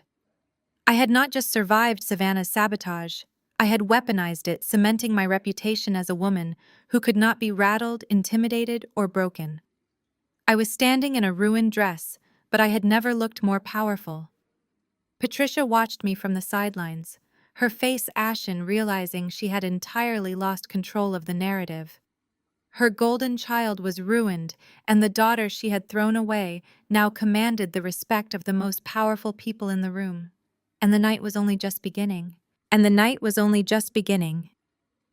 Savannah did not make it to the grand exit. Less than 20 feet from the heavy oak doors, she collided violently with a tall, broad-shouldered figure stepping into the ballroom. She bounced off his chest, nearly losing her footing on the slick marble, and looked up with tear-streaked, mascara-ruined eyes. It was Trey. He was not wearing a custom tuxedo like the venture capitalists. but a simple, immaculate black suit that fit his athletic frame perfectly. His jaw was set in a rigid line of absolute stoicism. He had witnessed the entire spectacle. He had heard her shrill, desperate lies, and my surgical, devastating truths. Trey Savannah sobbed a fresh wave of hysterical relief washing over her face. She lunged forward, throwing her hands out to grab the lapels of his jacket. "You came back! Take me out of here, Trey! Olivia is being a complete monster. She is trying to ruin me in front of everyone. Get the car, please." Trey did not embrace her. He did not offer a comforting word. He reached up, wrapped his large hands around her wrists, and slowly, firmly peeled her fingers off his suit. He stepped back, putting a solid foot of physical distance between them. "I did not come here for you, Savannah," Trey said. His voice was low, carrying a heavy, resonant gravity that cut through the lingering murmurs of the crowd. "Mr. Theodore sent a courier to my office this afternoon. He invited me to attend. He told me it would be an educational evening, and he was absolutely right." Savannah stared at him, her mouth hanging open in dumbfounded horror. Patricia, who had been rushing across the room to intercept her fleeing daughter, skidded to a halt. The matriarch looked at her son-in-law with wide, panicked eyes, realizing that the one man who had ever truly grounded Savannah was now turning completely against their family. "Trey, do not do this," Patricia pleaded, her voice a desperate, urgent whisper. "Do not cause a scene in front of the board members. We can fix this at home." "There is no home to fix," Patricia Trey replied, not even looking in her direction. Trey left Savannah standing frozen in the middle of the aisle. He walked with measured, confident strides directly across the ballroom floor toward me. The sea of billionaires, bankers, and high society elites naturally parted for him. They recognized the quiet, undeniable dignity of a man who refused to be complicit in a fraud. I excused myself from Arthur Sterling and turned to face him. Trey stopped a few feet away. He reached into his inside jacket pocket and pulled out a pristine white cotton handkerchief. It was perfectly ironed, a staple of his Southern upbringing. He stepped forward and gently offered it to me. I took it, pressing the dry cotton against the damp, ruined silk of my emerald gown. "I am so incredibly sorry," Olivia Trey said, his voice carrying clearly over the ambient noise of the room. "I am sorry for what my wife did to you tonight. I am sorry for the toxic, poisonous environment you have had to endure from your own family. And most of all, I am sorry it took me 2 years to see the truth. You are the only person in this family with an ounce of integrity." "Thank you, Trey," I said softly, holding his gaze. "That means more to me than you know." Savannah let out a ragged, agonizing shriek. The public rejection from her own husband, delivered right in front of the very people she was trying to impress, was the final lethal blow to her fragile ego. Her entire manufactured reality disintegrated. "You are taking her side," Savannah screamed, her voice cracking with pure hysteria as she stomped her heel against the floor. "I am your wife. You are supposed to protect me. You are nothing without me. You drive a garbage car and work in a warehouse. I gave you this life." Trey turned his head slowly, looking at her with a chilling, absolute apathy. "You gave me a life built on stolen money and lies," Savannah Trey said, his tone devoid of any remaining affection. "You are a fraud, and I am filing the divorce papers on Monday morning." The word divorce echoed off the vaulted ceilings. Savannah collapsed to her knees on the marble floor. The heavy, stolen Valentino dress pooled around her like a deflated parachute. She buried her face in her hands, her shoulders heaving with loud, uncontrollable sobs. Patricia dropped down beside her, furiously trying to pull Savannah to her feet, desperate to drag her out of the room and salvage whatever microscopic shred of dignity remained. Richard stood paralyzed near the ice sculpture, his face flushed red, completely unable to process the total annihilation of his family's reputation. I watched them unravel. There was no joy in it, only a stark, undeniable confirmation that I had made the right choice in cutting them off. They were exactly who I knew them to be. Then a sharp, crystalline sound pierced the heavy atmosphere of the ballroom. Clink, clink, clink. The noise was sharp and authoritative. Every head in the room turned toward the grand mahogany staircase at the far end of the hall. The string quartet, which had been tentatively trying to resume playing, instantly fell silent. Standing at the top of the landing, tapping a silver spoon against a crystal champagne flute, was my grandfather, Theodore.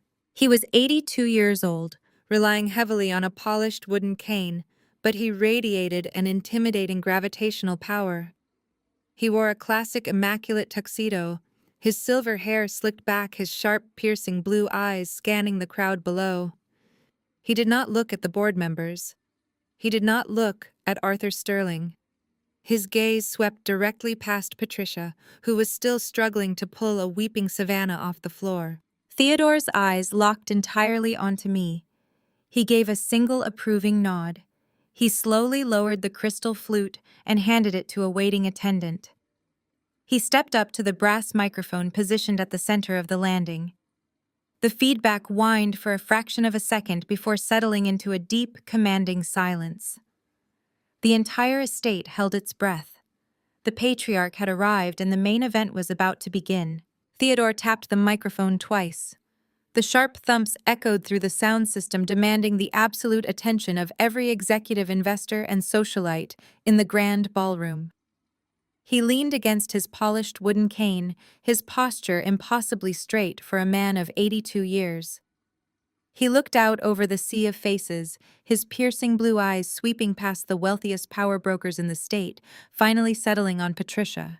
My mother was still kneeling on the marble floor next to Savannah. At the sound of the microphone, Patricia immediately scrambled to her feet. She violently hauled Savannah upward by the arm, forcing her golden child to stand. Patricia frantically smoothed her own dress, plastered a trembling artificial smile onto her face, and looked up at the landing. Despite the utter humiliation she had just endured, her greed overrode her shame. She genuinely believed her father was about to announce the transfer of the $10 million Southampton Land Trust. She believed money would wash away the sins of the past hour. "Welcome," Theodore began, his voice a deep, gravelly baritone that commanded the room. 50 years ago, I founded this holding company with nothing but a modest loan and a relentless work ethic. I built an empire based on core principles: accountability, integrity, and above all, strength. I expected those same principles to flow through the bloodline of this family. I expected my heirs to be builders, not scavengers. Patricia beamed, nodding vigorously, as if she embodied those very words. Richard puffed out his chest, attempting to look dignified despite the sweat beading on his forehead. Tonight, Theodore continued, his grip tightening on his cane. I was scheduled to announce the succession plan for a significant portion of my private estate, specifically the Southampton Land Trust. I know many of you are aware of this impending transfer. My daughter Patricia has certainly made sure everyone in her country club knows about it. A few uncomfortable chuckles rippled through the crowd. Patricia's smile widened completely, oblivious to the dangerous shift in her father's tone. "However," Theodore said, his voice dropping 10 degrees, "a true leader does not blindly hand over the keys to the castle without first auditing the integrity of the recipients. Wealth without character is a loaded gun in the hands of a fool, and I refuse to let my life's work be squandered by parasites." The polite smiles vanished from the audience.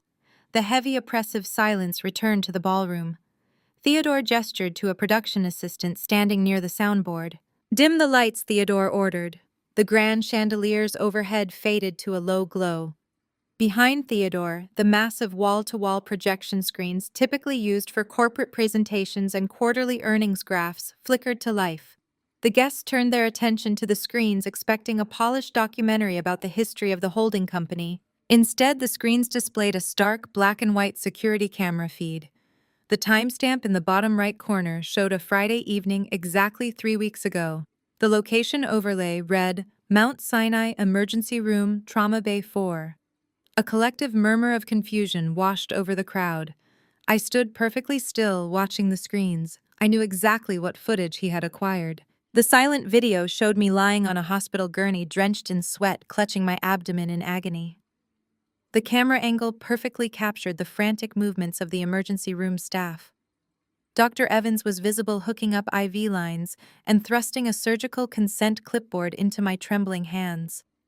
I looked incredibly small, pale, and entirely alone. Patricia took a step back, her hands flying to her mouth. Richard grabbed her arm, his face completely drained of blood. "Turn the audio on," Theodore commanded into the microphone. The production assistant hit a switch. The ambient, chaotic noise of the emergency room filled the ballroom. The beeping of heart monitors and the urgent voices of nurses echoed through the surround sound speakers. Then, my own voice rang out, weak, breathless, and terrified, speaking into a cell phone resting on my chest. "Mom, I am at Mount Sinai Hospital. I am in the emergency room. My appendix burst. The doctor says I have sepsis. I am bleeding internally. They are taking me into emergency surgery in 10 minutes and I might not make it. I need you to come to the hospital." Leo and Mia are sitting in the waiting room with a social worker. They are terrified. "Please, Mom, you need to come pick them up." The ballroom was so quiet you could hear a pin drop. Every single person in the room was staring at the screens, watching a 31-year-old woman beg her mother to save her children. Then Patricia's voice blasted through the state-of-the-art speakers. "Olivia, I cannot cancel my plans. Savannah secured these VIP tickets to see Taylor Swift 6 months ago. Do you have any idea how hard it was to get floor seats? We have a private dinner scheduled in the luxury suite, and Trey has been waiting in the driveway for 20 minutes. A wave of profound audible disgust rolled through the crowd of executives and their spouses. Victor Sterling covered his mouth with his hand, staring at Patricia as if she were a literal monster. The audio continued to play.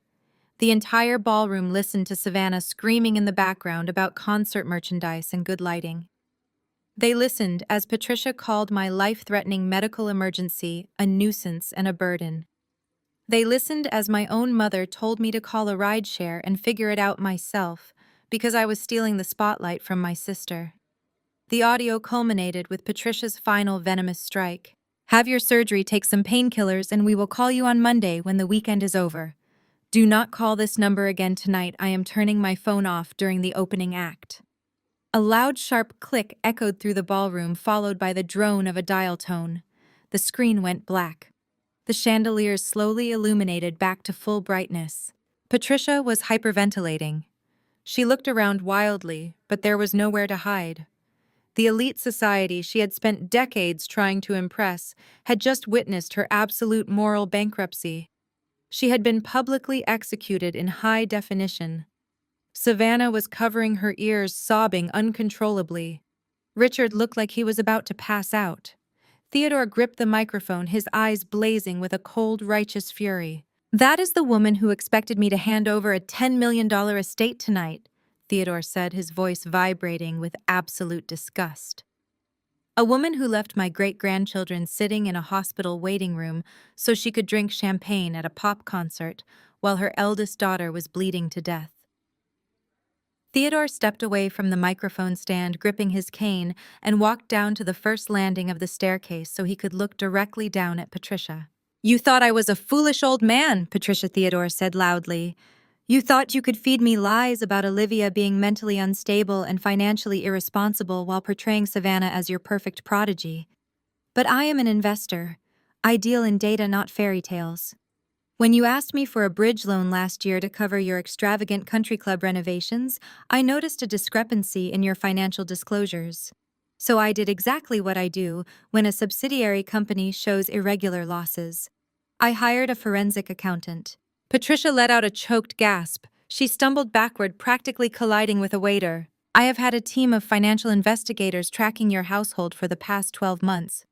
Theodore revealed, his voice echoing relentlessly. "I know everything. I read the reports, Patricia. I saw the $50,000 funneled into a joint checking account that Savannah treated as a personal ATM. I saw the automatic transfers keeping your mortgage afloat. I saw the supplementary credit cards funding your entire manufactured social standing." The crowd murmured in absolute shock. The revelation of the financial abuse layered on top of the medical abandonment painted a picture of depravity that even the most cutthroat corporate raiders in the room found appalling. "I know that you and Richard have virtually zero liquid assets," Theodore continued, hammering the final nails into their social coffin. "I know your house is in foreclosure. I know that Savannah has no actual income. And I know that the only reason any of you have been able to afford your luxury cars, your designer wardrobes, and your VIP concert tickets is because you have been parasitically draining the bank accounts of the very daughter you just abandoned in an emergency room. You are not a matriarch, Patricia Theodore stated coldly. You are a grifter. You have spent decades punishing Olivia because her success highlights your profound failures. You used her as a shield to hide your own financial incompetence, and you rewarded her loyalty with unthinkable cruelty. Patricia's knees buckled slightly. She reached out her fingers, grasping blindly for Richard, but he took a sharp step away from her. His own rising panic completely overrode his loyalty to his wife.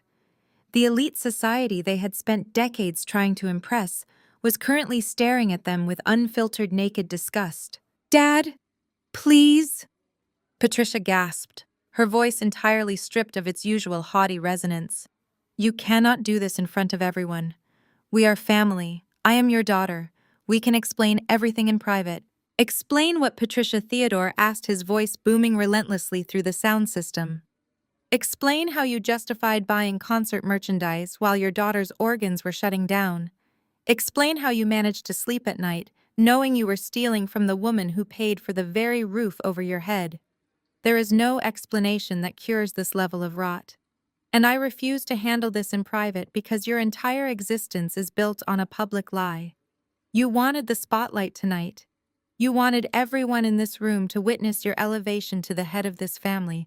Well, congratulations, you have their undivided attention." Theodore turned his gaze to a distinguished man standing near the edge of the grand staircase. It was Jonathan Hayes, Theodore's lead estate attorney. Theodore gestured for Jonathan to step forward. Jonathan opened a thick, leather-bound portfolio. He did not look at Patricia or Richard. He looked only at the heavy legal documents in his hands. As of 9 o'clock this morning, Theodore announced, bringing the microphone closer, "I officially dissolved the previous iteration of the Harrington Family Trust. The documents have been notarized, filed, and expedited through the state courts." Savannah let out a high-pitched, terrifying wail. She crawled forward on the marble floor, her expensive wine-stained Valentino gown pooling around her. The sheer terror of impending poverty had entirely shattered her fragile facade. "Grandpa, no." Savannah screamed, tears ruining her heavy makeup. "I did not mean it. I was stressed. Olivia was being difficult. You cannot cut me off. I need that money." Theodore looked down at his crying granddaughter with an expression of pure, unadulterated ice. "You need a job, Savannah," Theodore corrected her bluntly. "You are a 27-year-old adult who has spent the last 5 years functioning as a financial parasite. You have never worked a single day in your life. You have contributed nothing to this family, nothing to society, and nothing to your own marriage. You stole $40,000 from the sister who tried to support you. You do not get a reward for being a thief." Theodore looked back up at the crowd addressing the room of billionaires, venture capitalists, and corporate power brokers. "I built my wealth through discipline," Theodore stated, his voice resonating with absolute finality. "I will not allow my legacy to become a slush fund for entitled grifters. Therefore, my legal counsel has restructured the entirety of my estate. Patricia, you are hereby stripped of all beneficiary status. You will receive exactly 0% of the Harrington Family Trust. You will receive no liquid assets, no property transfers, and no stock options." Patricia let out a guttural, breathless choke. She clutched her chest as if she had been physically shot. She looked around the room, making eye contact with the women from her exclusive country club. They immediately looked away, turning their backs to her. Her social ruin was absolute and instantaneous. Richard Theodore continued, turning his lethal gaze toward my father. "You are a failed businessman who allowed his wife and youngest daughter to financially abuse his eldest child.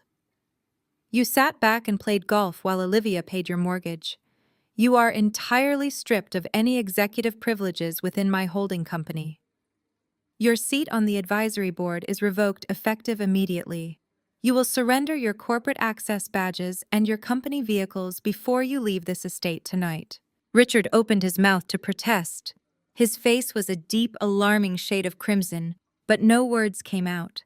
He was completely emasculated in front of the very men he had spent years trying to impress. The elite society peers he had desperately courted were now looking at him with open contempt. He was no longer a respected insider. He was a disgraced, broke outcast. Theodore shifted his weight on his cane and turned his piercing blue eyes back to me.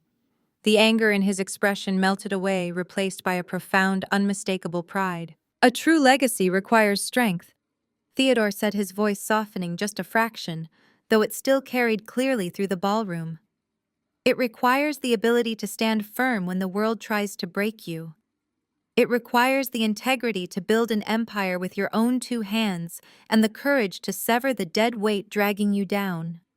He gestured toward me, inviting the entire room to look at the woman standing tall in a ruined emerald gown.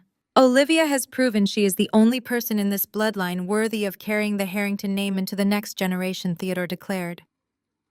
She built a highly profitable data analytics firm without asking me for a single dime. She survived a life-threatening medical emergency without a shred of familial support. She is a survivor, a brilliant mind, and a fiercely dedicated mother. Theodore turned to his attorney. Read the new terms, Jonathan. Jonathan cleared his throat and read directly from the legal document.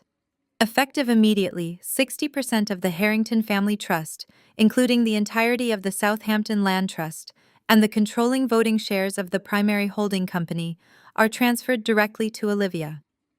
The remaining 40% is placed into an ironclad, time-locked educational and developmental trust for her two children, Leo and Mia.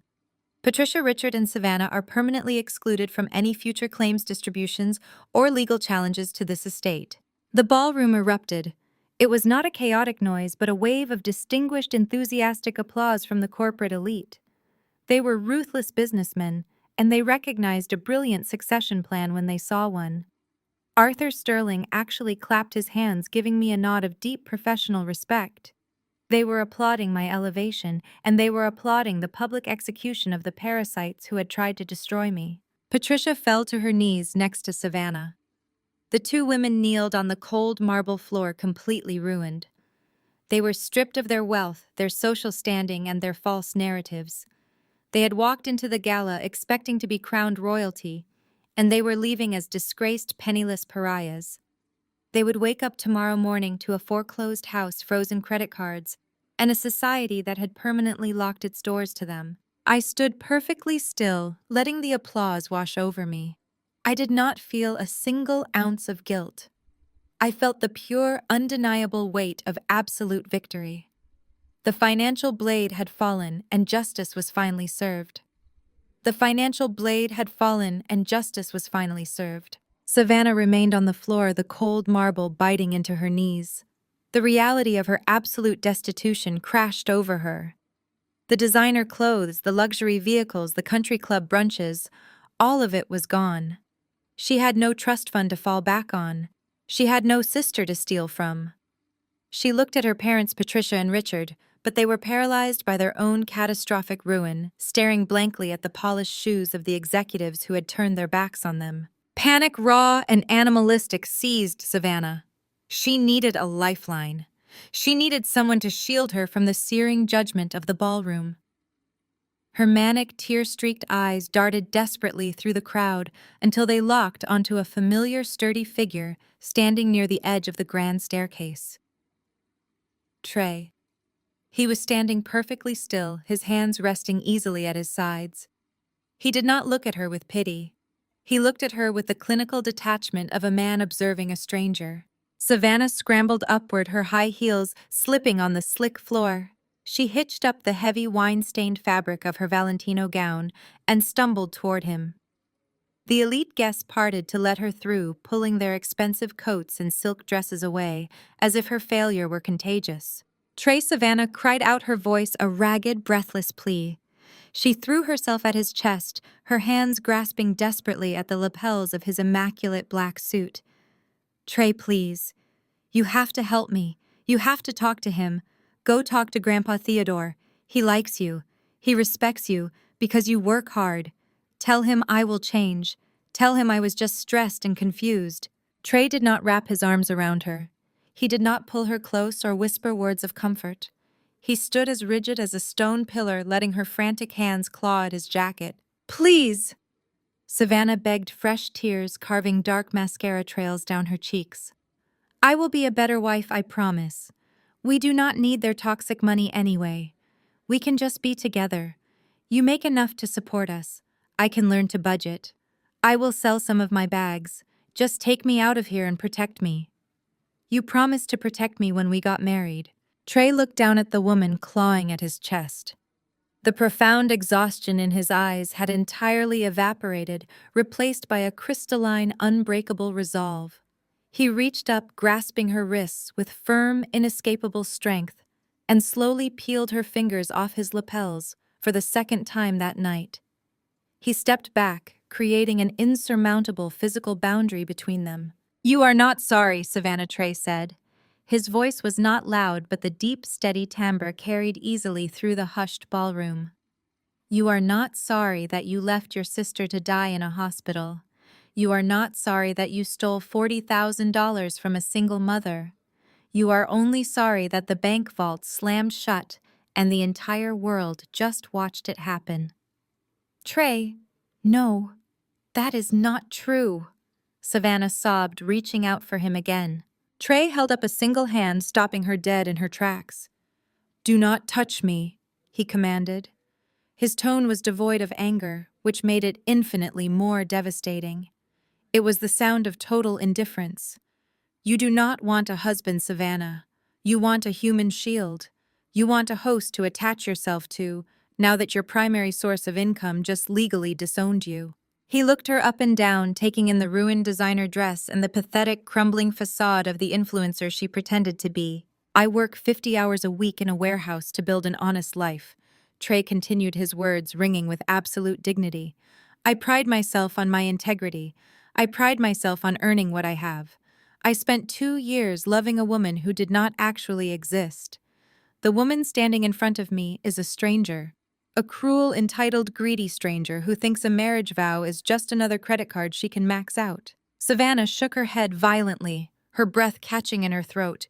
"You cannot leave me right now. I have nothing. I have nowhere to go." Trey reached out with his right hand and grasped his left ring finger.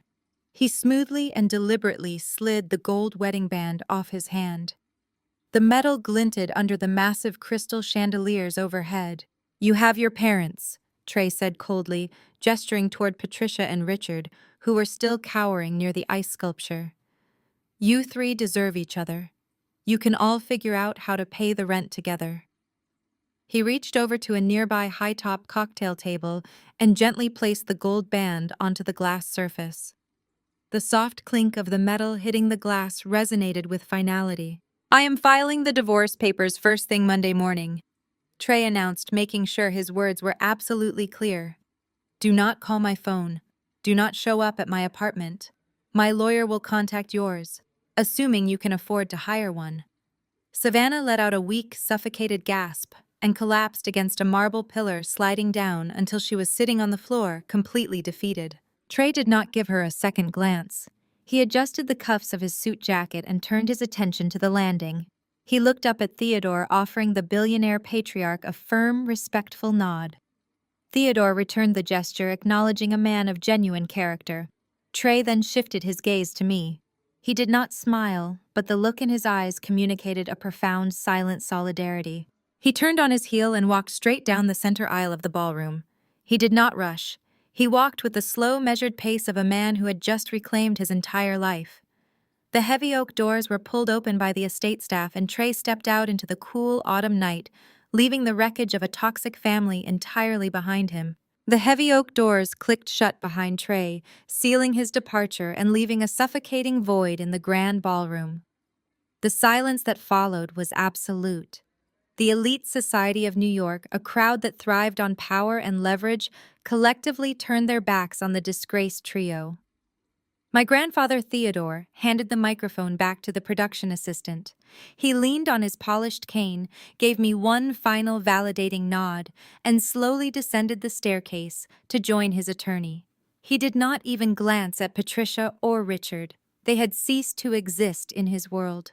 My parents realized in that exact moment that their absolute destruction was not a nightmare they could wake up from.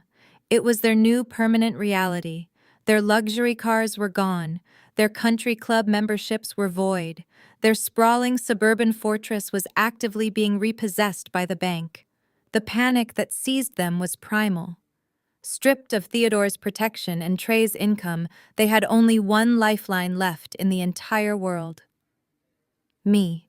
Patricia staggered forward. Her legs seemed to give out beneath her, and she dropped to her knees right in front of me on the cold marble floor. The sheer impact made a hollow thud. Richard followed immediately, collapsing beside his wife. The man who had strutted through life, demanding respect from everyone he deemed beneath him, was now kneeling in front of the daughter he had treated like a disposable workhorse. "Olivia, please," Patricia sobbed, grasping desperately at the hem of my ruined emerald gown. Her expensive makeup was running down her cheeks in thick, dark streaks. "You have to help us. Please, baby. We are so sorry. We were blind. We were stupid and selfish, but we can change. I swear to you, I will change." Richard reached out his hands, trembling violently as he looked up at me with terrified, bloodshot eyes. "Olivia, the bank is going to take the house on Monday morning. We have nowhere to go. We have absolutely zero savings. We will end up on the street. Please, you have 60% of the trust now. You are worth hundreds of millions. You can pay off the mortgage with a snap of your fingers. It is pocket change to you now. Please do not let your parents become homeless." I looked down at them. I searched my heart for any lingering shred of familial obligation, any small spark of a daughter's love that might compel me to reach out and pull them up. But I found absolutely nothing. The surgical scar on my abdomen gave a faint, dull throb, a physical reminder of the night they left me to die. "We will go to family therapy." Patricia wept, her voice cracking as she clung to my dress. "We will be the grandparents Leo and Mia deserve. We will help you raise them. We will do anything you want, Olivia. Just tell us what to do. I am your mother. You cannot just leave me here with nothing. I brought you into this world." I gently but firmly pulled the fabric of my silk gown out of her grasping fingers. I took a half step back, putting distance between my pristine new life and their toxic desperation. "You did not bring a daughter into this world, Patricia," I said, my voice eerily calm and perfectly level. "You brought a financial contingency plan. You wanted a servant who would quietly fund your delusions of grandeur while you showered all your actual affection on Savannah. You do not want a relationship with me now. You just want access to my new bank accounts." "That is not true," Richard cried out, his voice cracking with panic. "We love you. We always loved you. We just made a terrible mistake." "A mistake is forgetting to call on a birthday," I replied coldly, staring directly into his frantic eyes. "Systemically draining my bank accounts for years is a calculated strategy. Leaving me in a trauma bay with severe sepsis so you could drink champagne in a luxury suite is a choice. You made your choices, Richard, and now you get to experience the consequences." Patricia let out a ragged, agonizing wail, realizing that her manipulation tactics were entirely useless. She bowed her head, her tears dripping onto the polished marble. "Please, Olivia, I am begging you." I looked down at the two strangers kneeling on the floor. They looked pathetic, small, and completely powerless. I felt a profound sense of closure wash over me. The invisible chains of guilt and obligation that had bound me to them for 3 decades simply dissolved. "You had 31 years to be my parents," I said, delivering the final icy blow. "I do not need you anymore." I turned my back on them and walked toward the private parlor adjacent to the ballroom. Theodore had arranged for Naomi to bring the twins to the estate, keeping them safely away from the main event until the dust settled. As I opened the parlor doors, Leo and Mia looked up from a massive jigsaw puzzle they were building on a mahogany table, their faces lit up with pure, untainted joy. Mommy Leo cheered, running across the thick Persian rug. Mia followed right behind him, her little dress twirling as she ran. I knelt down and wrapped my arms around both of them, burying my face in their warm, familiar scent. They were safe. They were loved. And they would never have to experience the conditional, transactional affection I had grown up with. I stood up, taking Leo's small hand in my left and Mia's in my right. Naomi smiled warmly, gathering their coats and following my lead. We walked out through the grand foyer, bypassing the ballroom entirely. The estate staff opened the massive front doors, letting the crisp, clean autumn air rush in. My chauffeured car was waiting in the circular driveway, its engine humming softly in the quiet night. I buckled my children into the back seat, thanking Naomi as she settled in beside them. I slid into the passenger side and closed the door. The driver pulled away from the grand estate, the tires crunching smoothly over the gravel. I did not look back at the mansion. I did not look back at the wreckage of the family I had left behind. I simply looked forward, watching the dark open road illuminated by the headlights driving into a future where I was entirely undeniably free. In the stories we've explored, a profound and recurring truth emerges. Blood relations do not automatically equate to family. We are often conditioned to believe that we owe our relatives endless forgiveness, even when they consistently diminish our worth, betray our trust, or exploit our resources. However, the most empowering lesson we can learn is that setting ironclad boundaries is not an act of cruelty. It is the ultimate act of self-preservation. When the people who are supposed to protect us instead choose to abandon, manipulate, or gaslight us, walking away becomes a necessary step toward healing. True family is built on mutual respect, genuine support, and showing up during our darkest, most vulnerable moments. By stripping away the toxic obligations tied to biology, we create the space needed to cultivate a chosen family, people who celebrate our successes and stand by us in our crises. Reclaiming your independence from a parasitic dynamic allows you to redefine your own worth and build a life rooted in authenticity rather than performative guilt. You possess the absolute right to vigorously protect your inner peace from harm. Evaluate the relationships in your life today and find the courage to walk away from anyone who diminishes your light.